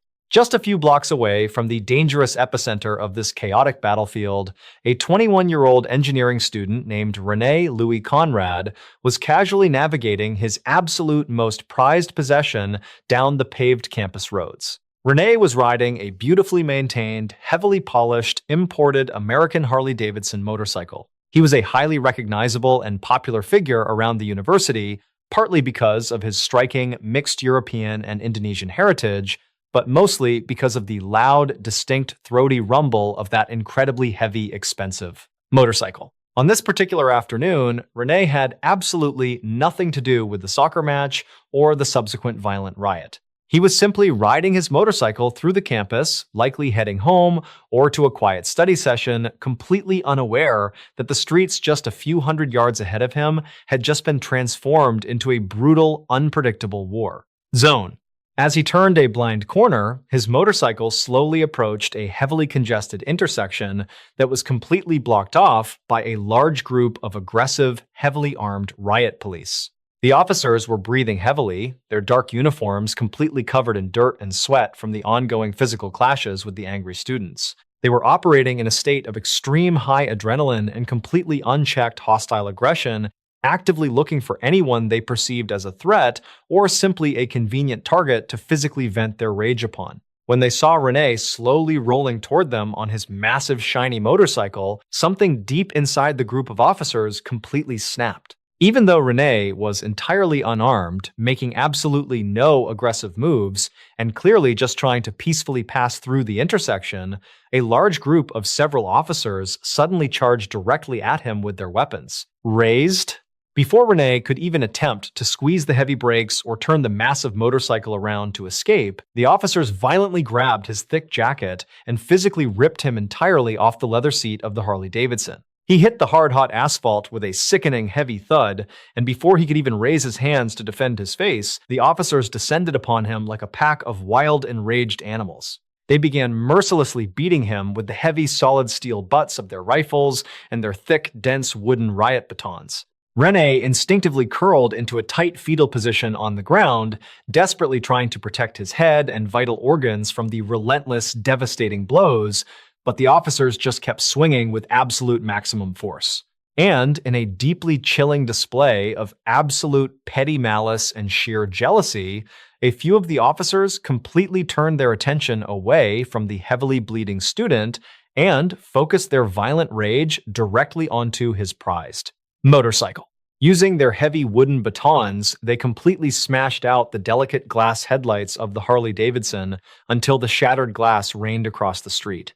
Then, they pulled out sharp, highly lethal combat knives and maliciously slashed the thick, premium leather seat into absolute ribbons, completely destroying the beautiful machine simply for the sake of causing maximum destruction, asserting their absolute dominance. As the brutal physical beating on the street momentarily paused, Rene, who was now severely concussed, heavily bleeding from multiple deep lacerations, and struggling to pull oxygen into his lungs, managed to painfully roll over onto his stomach.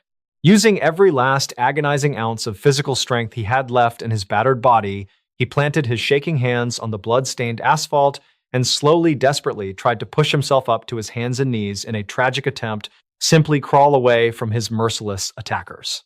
But at that exact terrifying moment, a standard-issue police patrol car came screeching to a sudden, violent halt right at the very edge of the intersection. A high-ranking police officer named Joko Slamet forcefully kicked the heavy car door open and stepped out onto the chaotic street. Joko had absolutely not been involved in the initial soccer match. He had not been hit by any flying rocks, and he had not been a part of the initial chaotic brawl that started the riot. He had quite literally just arrived at the scene, but according to terrified eyewitnesses, he stepped out of his vehicle in a state of absolute terrifying psychological frenzy. He looked down at the heavily beaten, heavily bleeding student who was pathetically trying to crawl away on the ground. Joko did not issue a verbal command to arrest the boy. He did not ask his fellow officers what had happened or why they had destroyed the motorcycle. Instead, in a moment of completely inexplicable, cold-blooded extreme violence, Joko slowly drew his standard-issue heavy service pistol directly from his leather holster. Stepped directly over the broken body of Rene Lewis, Conrad aimed the metallic weapon straight down at the boy's back and violently pulled the trigger. The incredibly loud, sharp crack of the gunshot echoed massively across the university campus, completely silencing the surrounding chaotic violence for a split second. The heavy caliber bullet entered Rene's body, moving in a completely vertical downward trajectory, directly confirming that the young student was incredibly low to the ground and totally physically defenseless when he was shot. Rene's body instantly collapsed heavily back onto the asphalt, completely lifeless and motionless. The large group of heavily armed officers surrounding the bleeding body stood completely frozen for a fraction of a second, totally stunned by the sudden, brutal execution that had just taken place right in front of them. But almost immediately, basic self-preservation and extreme institutional corruption took over their minds. Knowing with absolute certainty that they had just brutally murdered an unarmed, innocent civilian student in broad daylight, the officers frantically grabbed Rene's limp, heavily bleeding body. They violently dragged him across the abrasive street, hauled his dead weight up into the air, and violently threw his corpse into the dark, cramped cargo bed of a heavy police transport truck. The massive truck's diesel engine roared to life, and it sped away quickly into the chaotic streets, completely disappearing with the physical evidence of their horrific crime, leaving absolutely nothing behind on the intersection except a massive growing pool of dark crimson blood and a completely destroyed, slashed-up Harley-Davidson motorcycle sitting silently in the sun.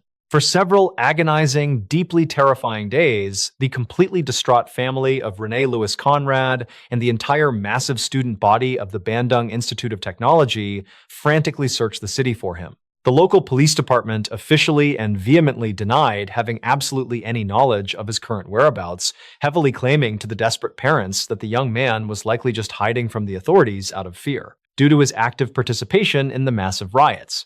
But the incredibly dark, heavily guarded truth could not be kept hidden in the shadows forever. Just a few days later, Rene's heavily decomposing and severely bloated body was unceremoniously discovered dumped in a shallow, dirty ravine miles away from the university campus, where it had been left to completely rot in the tropical heat.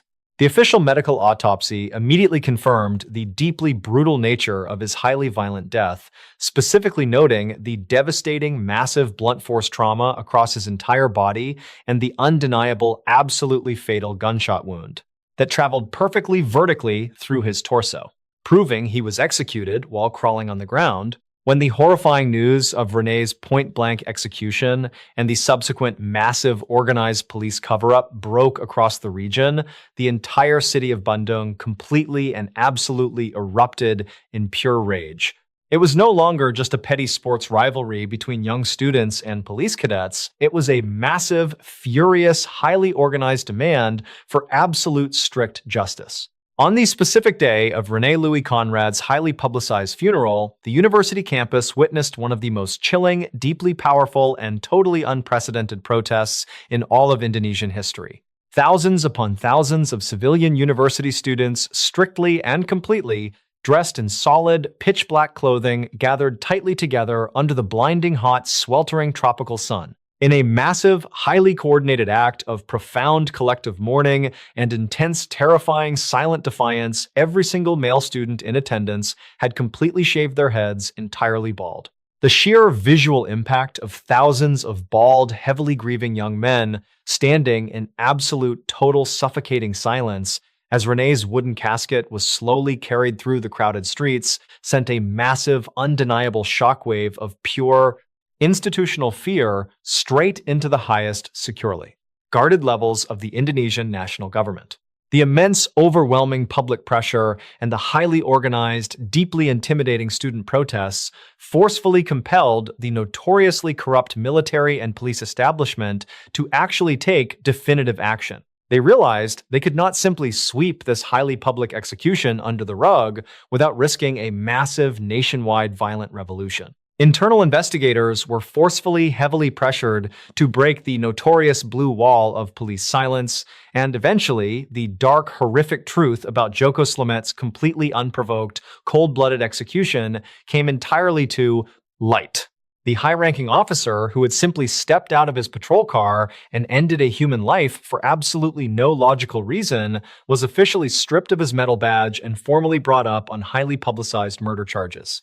In 1972, after a heavily guarded and incredibly tense criminal trial, Joko Slamet was officially found guilty by the court, but the actual justice handed down by the judge was completely sickening to the general public. For the entirely unprovoked, cold-blooded public execution of an unarmed crawling student and the subsequent massive institutional effort to hide a bleeding corpse, the powerful police officer was sentenced to merely 1 year and 6 months inside of a relatively comfortable, low-security prison. To this very day, the deeply tragic, completely senseless murder of Rene Louis Conrad remains a highly sensitive, incredibly painful, open scar in modern Indonesian history. The true identity of the shadowy, high-ranking police commanders who explicitly ordered the street officers to throw the bleeding body into the back of a dirty truck and secretly dump it in a dark ravine to rot has never been officially revealed to the public. The angry men who sadistically smashed the expensive motorcycle and beat the young student to the absolute brink of death completely escaped any real judicial punishment, simply fading back into the ranks of the uniform. The deeply disturbing, terrifying reality of heavily armed state authorities turning their deadly weapons directly against the very civilian citizens they are legally sworn to protect is a terrifying example of the extreme abuse of absolute, unchecked power.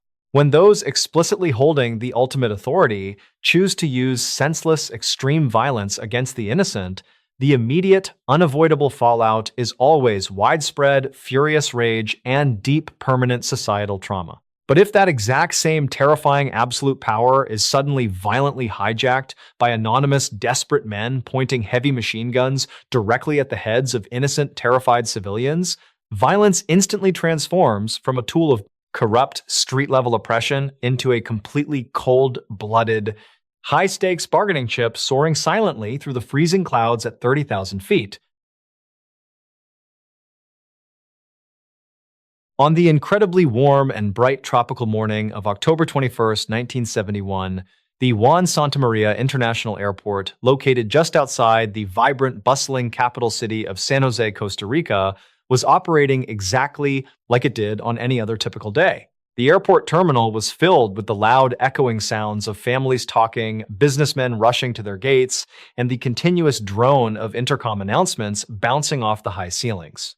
Out on the sun-baked concrete tarmac, a small commercial passenger aircraft belonging to Alpa Airlines was actively boarding for what was supposed to be a completely routine, heavily scheduled regional flight. 34 innocent passengers, including several young families with small children, older couples going on vacation, and local workers, had slowly made their way up the metal boarding stairs and were comfortably settling into their heavily cushioned seats.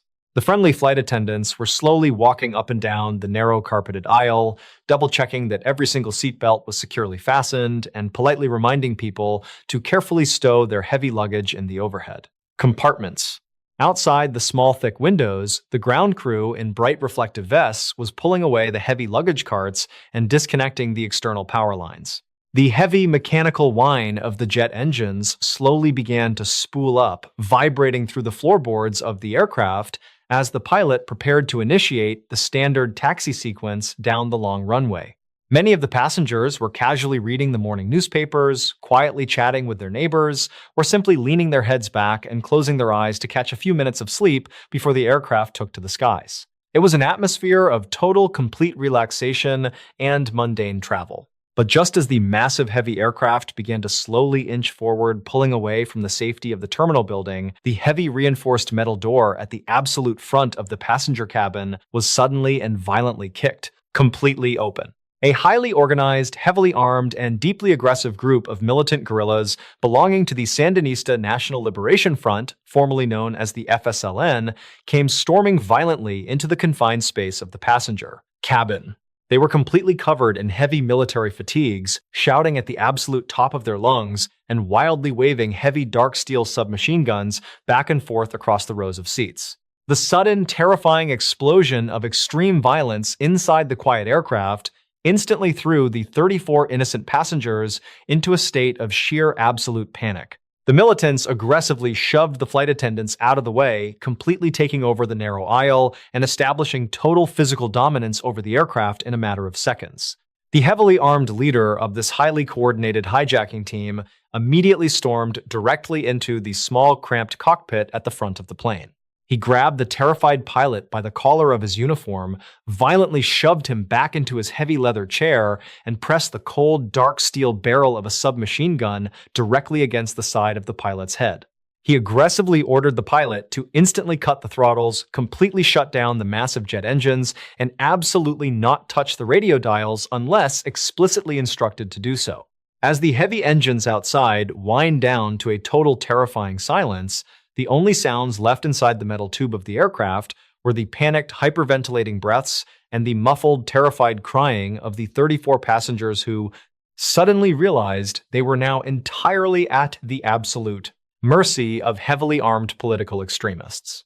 These ruthless hijackers were absolutely not common criminals looking for a massive financial payout or desperate individuals simply trying to steal an aircraft to escape the country. They were highly trained, deeply committed ideological insurgents carrying out a meticulously planned military operation. And they had a highly specific, completely non-negotiable political demand.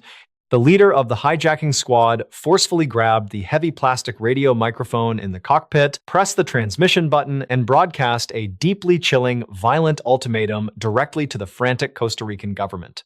Officials who were desperately monitoring the situation from the heavily guarded air traffic control tower. The heavily armed militants explicitly demanded the immediate and completely unconditional release of a man named Carlos Fonseca Amador. Carlos Fonseca was not just an ordinary prisoner. He was the highly revered supreme leader, the primary ideological architect, and the absolute founding father of the entire rebel Sandinista organization. He was an incredibly dangerous, highly valued political target who had been recently captured by local authorities after a massive violent shootout, and he was currently rotting away, completely heavily guarded, inside a maximum security Costa Rican prison cell.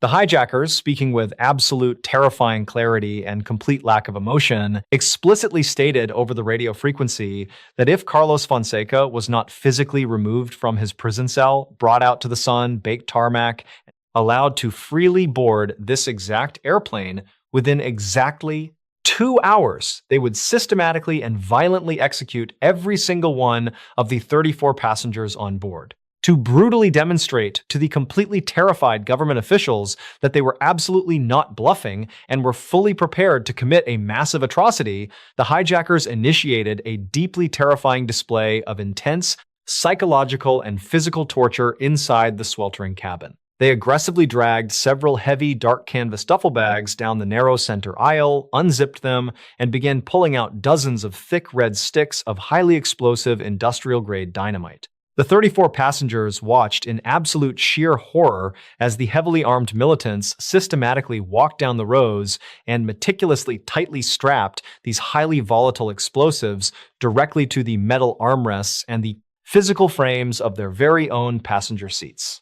The militants then stood menacingly in the aisles, physically holding the crude, heavy mechanical detonators right in the palms of their hands.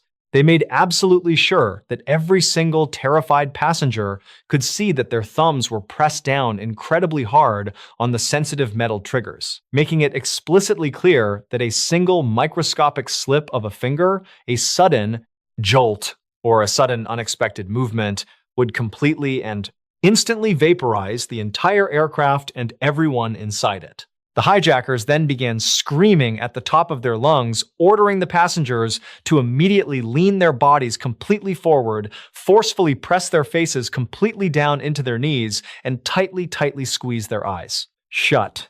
They were explicitly, aggressively warned that if anyone even attempted to lift their head, open their eyes, or make any kind of sudden physical movement, the detonators would be instantly triggered without a single second of hesitation. For the next several agonizing, deeply terrifying hours, those 34 innocent people remained completely frozen in that horribly uncomfortable, cramped physical posture. Because the aircraft engines were completely shut down, the heavy air conditioning system was completely offline.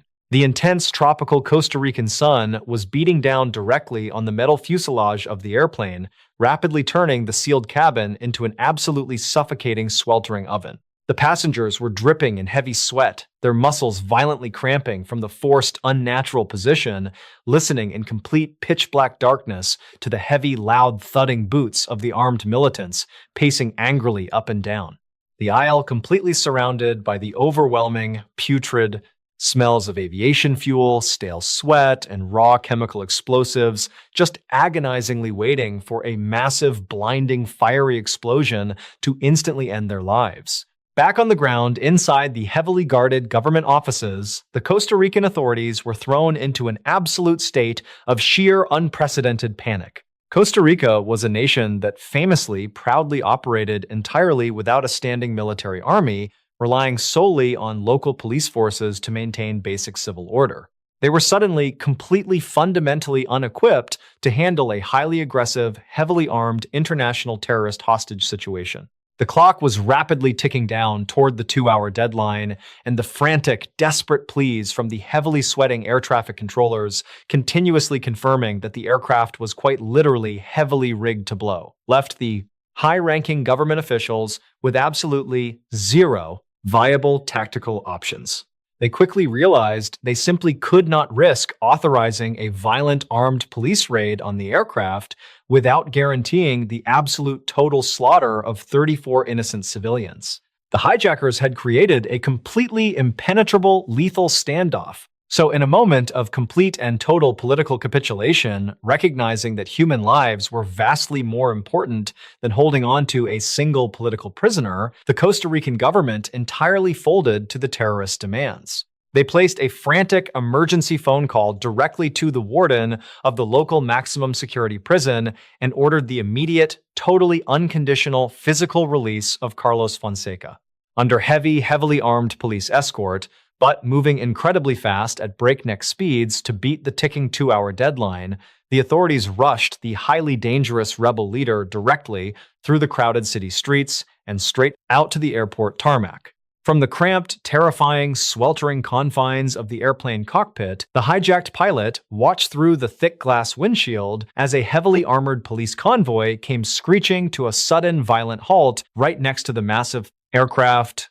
The heavy metal doors of the transport vehicle swung open, and Carlos Fonseca stepped out into the bright, glaring tropical sunlight.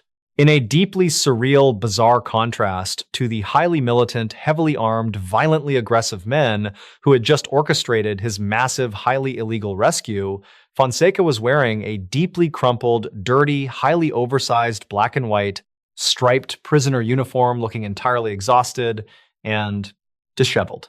Fonseca slowly and calmly walked up the metal boarding stairs, stepping inside the sweltering dark cabin of the aircraft. The heavily armed hijackers immediately erupted into loud, aggressive cheers at the physical sight of their newly freed supreme leader, completely ignoring the terrified sobbing of the hostages sitting right beneath them. True to their incredibly violent ultimatum, once Carlos Fonseca was safely physically on board the aircraft and securely strapped into a seat, the militants did not execute any of the hostages or detonate the massive amounts of dynamite. Instead, they ruthlessly decided to keep the 34 terrified passengers exactly where they were using them as highly effective permanent human shields for the rest of the journey. The hijackers violently pushed the heavy steel barrels of their submachine guns back into the spines of the two pilots and aggressively ordered them to immediately start the jet engines, take off from the runway, and set a direct, completely uninterrupted flight path directly across the vast Caribbean.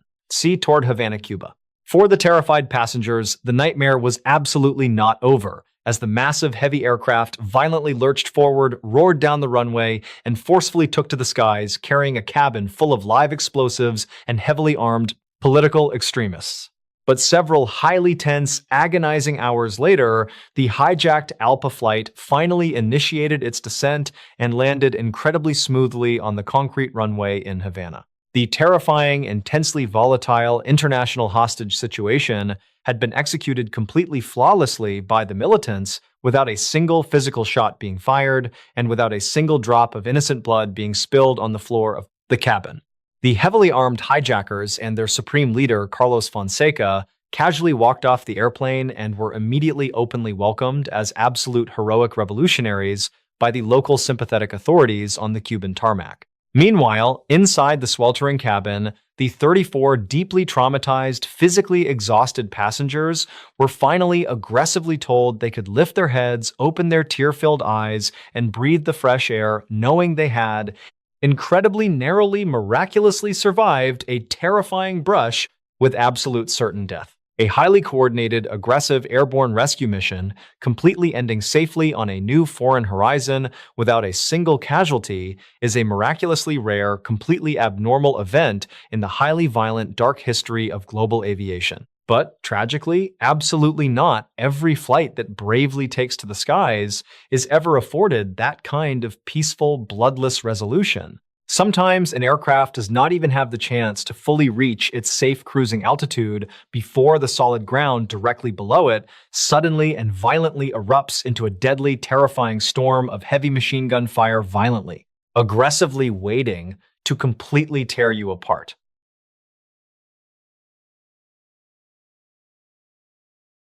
On the crisp and beautifully clear morning of March 8, 1970, right in the heart of Nicosia, the ancient and heavily divided capital city of Cyprus, a deeply revered and incredibly powerful political figure was preparing to start his day.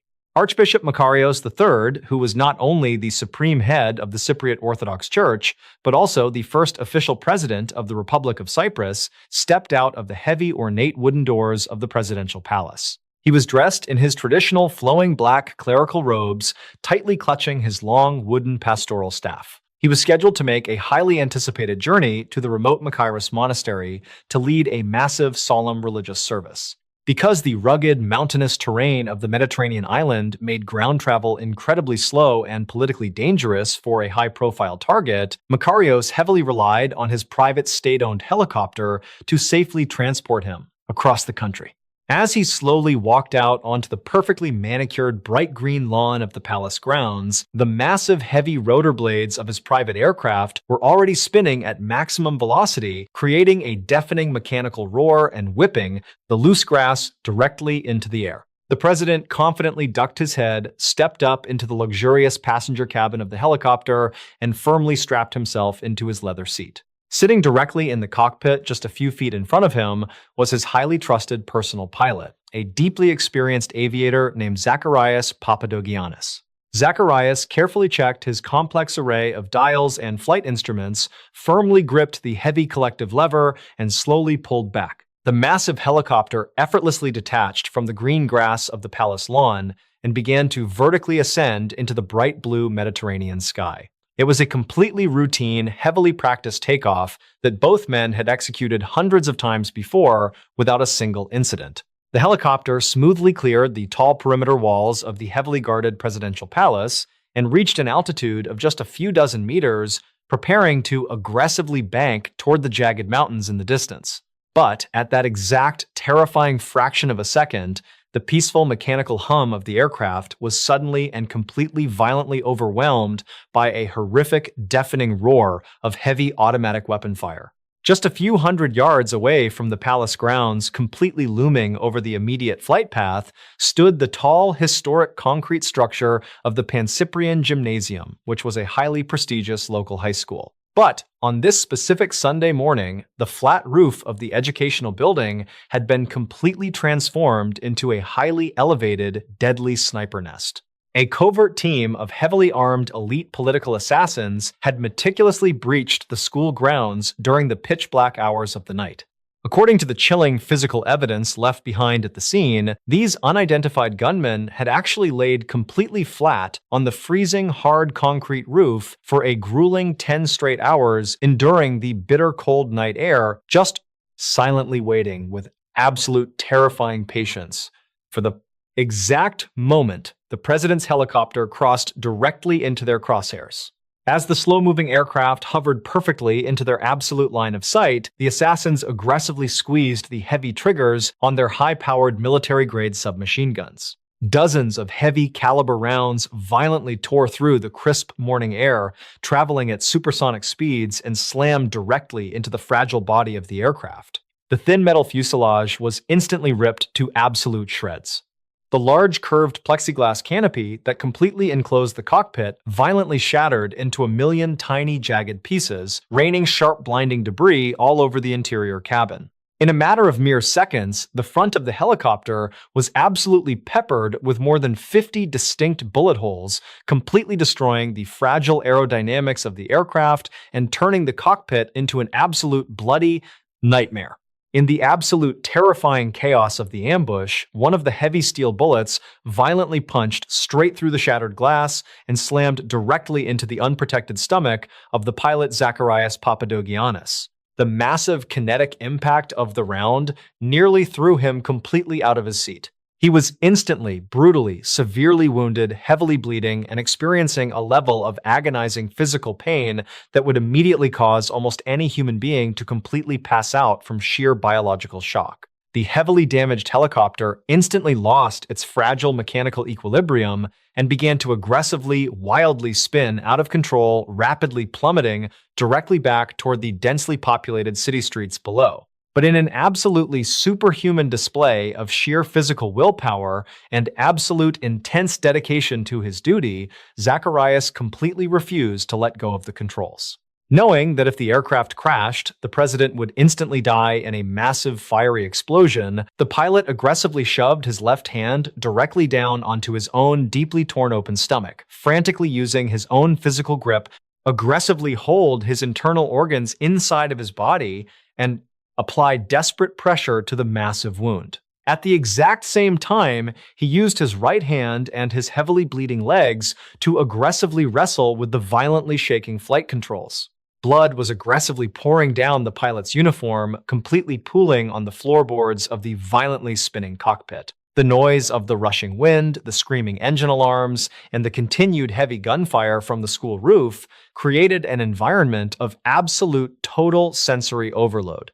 Yet somehow, entirely operating on pure raw adrenaline, Zacharias managed to forcefully pull the heavy aircraft out of its terrifying death spiral. He blindly navigated the heavily crippled, heavily smoking helicopter directly away from the densely populated buildings, aggressively forcing it down toward a small, completely empty patch of muddy wasteland located just on the chaotic outskirts of the city.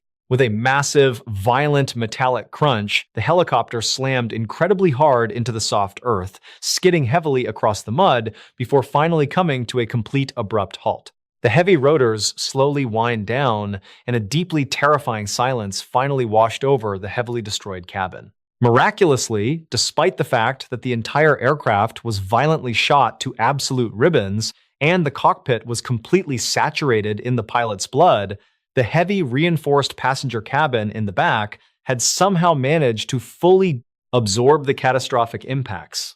The heavy metal doors were aggressively kicked open, and Archbishop Makarios, the president of the Republic of Cyprus, stepped out into the mud completely physically unharmed, without a single scratch on his entire body.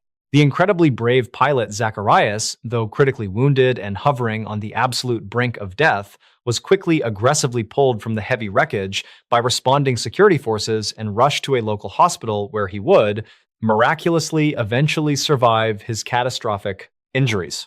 Immediately following the highly publicized failed assassination attempt, the completely enraged National Police Force aggressively swarmed the high school. But by the time the heavily armed officers kicked open the roof access doors, the assassins had completely vanished, like heavily armed ghosts simply tossing two heavy automatic rifles into the bushes and melting perfectly into the chaotic city streets. The government immediately launched a massive, incredibly aggressive manhunt, desperately trying to figure out exactly who had ordered the brutal strike on the president. The intense national investigation quickly, heavily, aggressively zeroed in on a highly controversial, deeply powerful political figure named Polycarpos Georgatsis, who was the recently ousted former Minister of the Interior. Georgatsis had massive, deep connections to heavily armed underground paramilitary groups, and he had a highly public, deeply bitter political falling out with the archbishop. The police were completely convinced that he was the shadowy mastermind who had explicitly funded and directed the men on the roof of the high school. They were actively preparing to aggressively arrest him and heavily interrogate him to uncover the entire massive political conspiracy. But precisely exactly 1 week after the helicopter was violently shot out of the sky, before the police could ever formally bring him into a highly guarded interrogation room, the entire investigation hit a massive, terrifying, violent brick wall. Polycarpos Georgatsis was driving his own private vehicle down a deeply isolated, incredibly quiet stretch of highway just outside the capital city. Suddenly, another heavily armed vehicle aggressively forced him off the road. Unidentified gunmen quickly stepped out, raised their weapons, and completely riddled his vehicle with heavy machine gun fire, brutally shooting him entirely dead right there on the lonely asphalt. The absolutely sudden, deeply violent execution of the prime suspect officially permanently slammed the door on the investigation. To this very day, absolutely nobody knows the true, specific identity of the shadowy figures who actually pulled the triggers on the roof of the high school. Nor does anyone know exactly who explicitly ordered the violent, rapid execution of the former minister on that dark highway intentionally, silencing the absolute truth forever.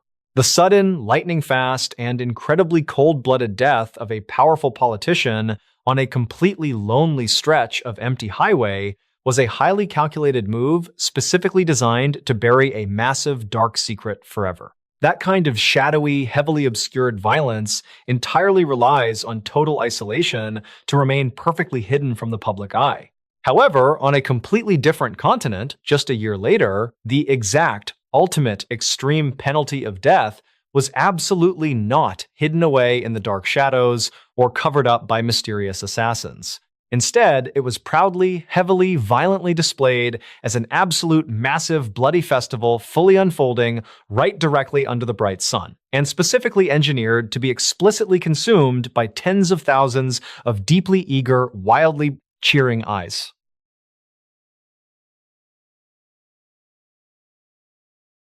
On the incredibly bright and suffocatingly humid early morning of September 8, 1971, the sweeping sandy shores of Bar Beach, located in the bustling, rapidly expanding coastal metropolis of Lagos, Nigeria, were transformed into a sprawling, chaotic scene that resembled a massive, festive outdoor concert. By the time the sweltering tropical sun began to slowly peak over the crashing crests of the Atlantic Ocean, an absolutely staggering crowd consisting of more than 30,000 civilian spectators had already tightly packed themselves, shoulder to shoulder, onto the pristine white sand. But this monumental, unprecedented gathering was not a celebration of a national holiday or a peaceful weekend musical festival. These tens of thousands of local residents carrying brightly colored woven sun umbrellas, heavy wooden folding chairs, and large wicker picnic baskets filled with savory snacks and cold glass bottles of soda had deliberately flooded the beautiful public beach for one highly specific, deeply macabre reason. They had traveled from far and wide, fighting through incredibly dense morning traffic and braving the oppressive coastal heat simply to secure a prime, unobstructed viewing spot to personally witness a violent public execution. To truly understand how the gruesome scheduled execution of a human being could attract a cheering civilian crowd large enough to completely fill a modern professional sports stadium, you have to deeply examine the dark, violently chaotic, socio-political state of Nigeria during this specific era. The nation had just recently emerged from the absolute, brutal, bloody devastation of the Nigerian Civil War, widely known as the Biafran War. This massive, agonizing conflict had torn the country apart, leaving behind widespread famine, fractured communities, and a deeply traumatized populace. When the military conflict finally came to a grinding halt, the chaotic administrative aftermath left the bustling, crowded streets of Lagos completely flooded with thousands of highly lethal, undocumented military-grade weapons.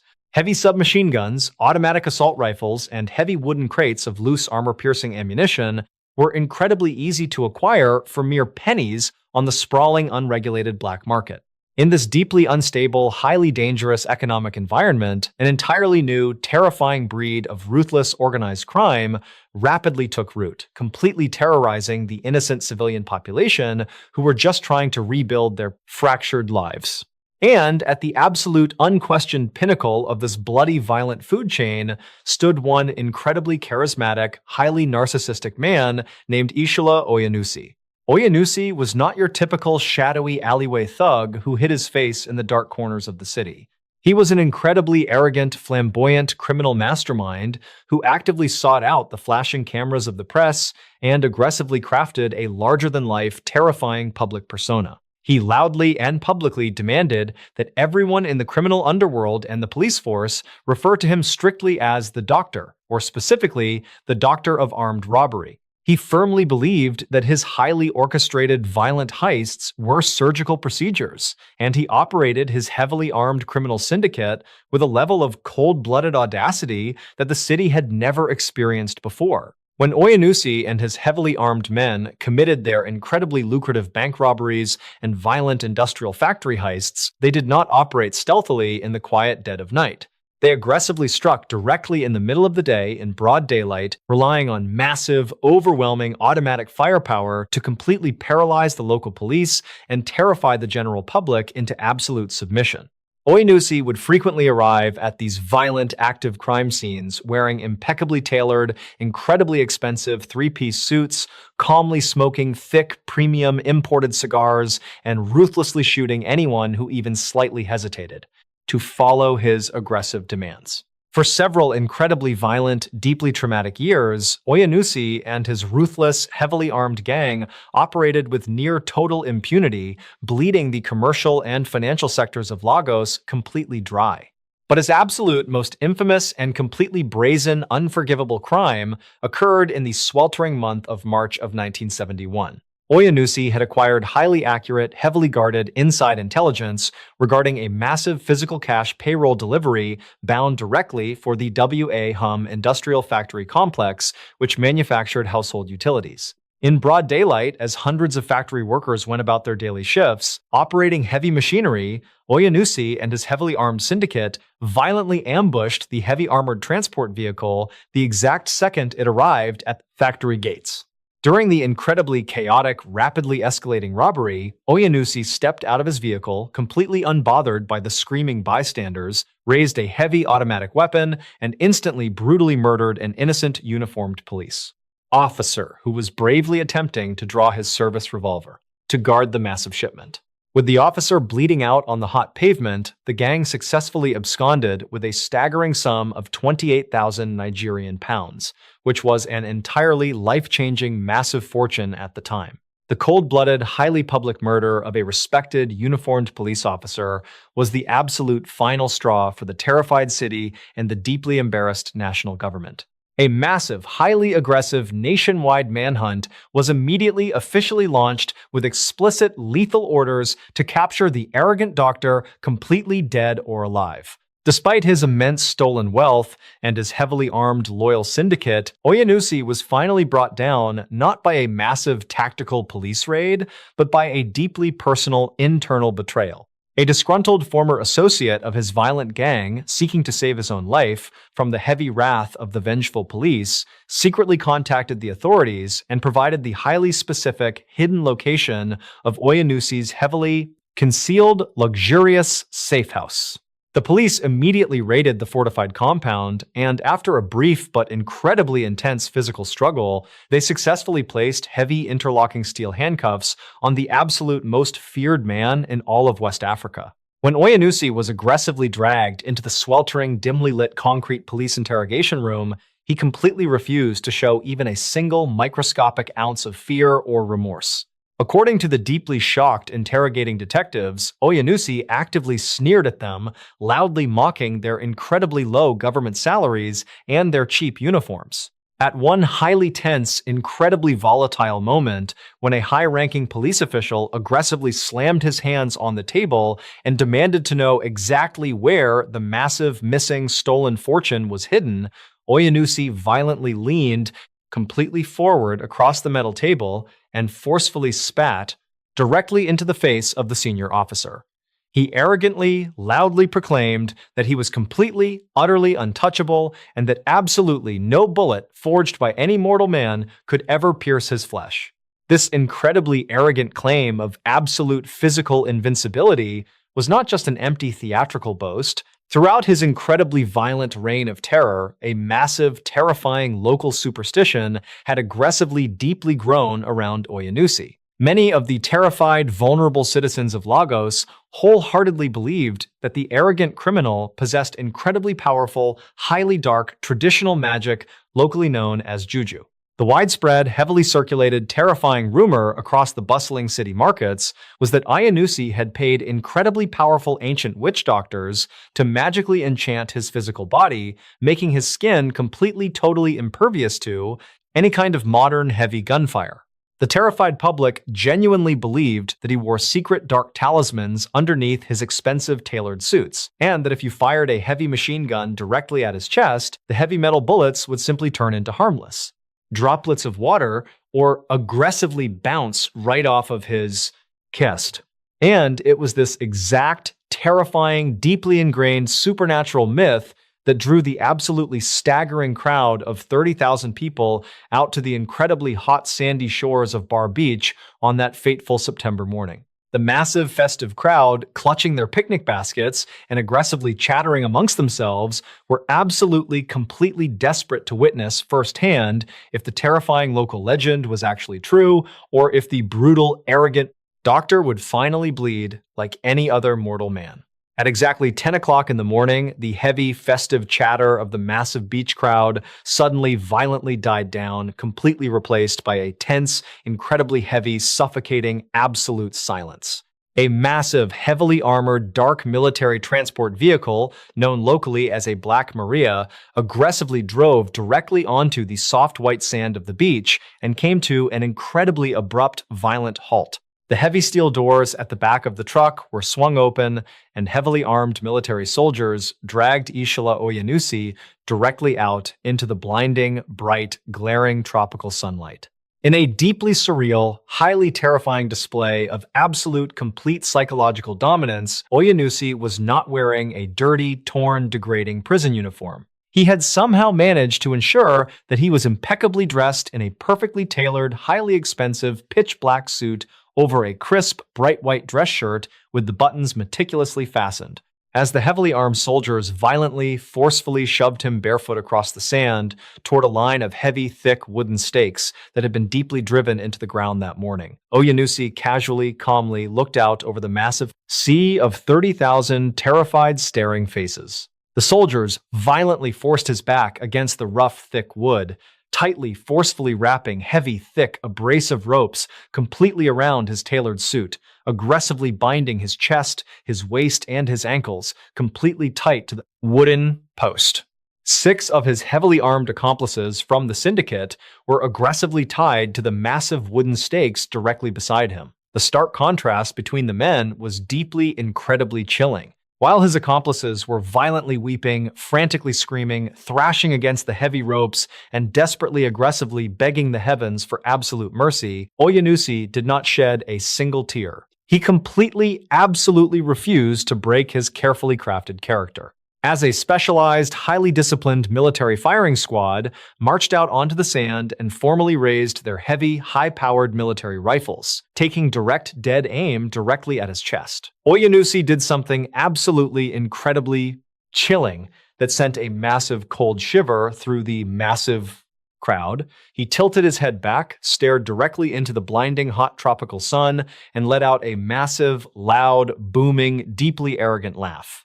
He then slowly turned his head, lowered his eyes, locked his terrifying, intense gaze directly with the highly nervous, heavily sweating soldiers in the firing squad, and he explicitly, highly confidently winked directly at them. He actively taunted them, completely daring them to pull the triggers and try to break his incredibly powerful dark magic. The absolute, immense, terrifying tension in the hot, salty ocean air was entirely, completely suffocating. The 30,000 spectators held their collective breath, completely wondering if the heavy military bullets would miraculously ricochet completely off of his chest, just as the Dark Legends had promised. The commanding military officer loudly barked the final, completely lethal command. A massive, deafening, synchronized crack of heavy rifle fire violently ripped through the humid morning air, completely drowning out the sound of the crashing ocean waves. Dozens of heavy-caliber metal rounds, traveling at massive supersonic speeds, aggressively slammed directly into Oyanusi's tailored black suit. The terrifying, highly ingrained supernatural myth of his incredibly powerful dark magic was instantly, completely, aggressively shattered into a million pieces. Oyanusi immediately slumped heavily forward against the thick, abrasive ropes, his impeccably tailored suit instantly saturated in dark, heavy crimson blood. He completely, instantly died right there, slumped in the hot sand, heavily proving to the 30,000 terrified witnesses that he was entirely, absolutely mortal after all. The massive spectator crowd aggressively loudly erupted into a massive, collective, deafening roar of absolute, complete, total relief, aggressively celebrating the absolute, permanent, violent end of the terrifying doctor. The highly violent, dangerous, heavily armed syndicate that had held the city hostage for years was finally entirely, officially, violently dissolved and completely broken. However, even though Oyanusi's bullet-ridden body was unceremoniously entirely buried in an unmarked grave, the absolute deepest, most tantalizing, terrifying mystery of his entire violent life remains completely unsolved to this very day. Throughout his incredibly violent, brazen years of heavily violently robbing massive banks and highly aggressive armored transports, Oyanusi had completely successfully stolen a massive, incredibly highly absolute fortune, totaling millions and millions in modern currency. Following his incredibly violent execution, the heavily armed police completely aggressively raided all of his heavily fortified hidden safe houses, completely tearing up the wooden floorboards and aggressively violently interrogating his surviving associates. But despite their massive, extensive, aggressive searches, they completely, totally failed to find even a single solitary physical trace of that massive stolen, absolute, entirely missing wealth. The arrogant doctor completely, absolutely took the highly coveted secret of exactly, entirely, where that massive stolen treasure was hidden directly, entirely, to his bloody sandy grave. To this very day, absolutely no one has ever successfully located the massive, missing, heavily totally hidden fortune, leaving everyone to heavily wonder exactly where, in the incredibly vast, deeply hidden Nigerian soil, that massive, completely blood-soaked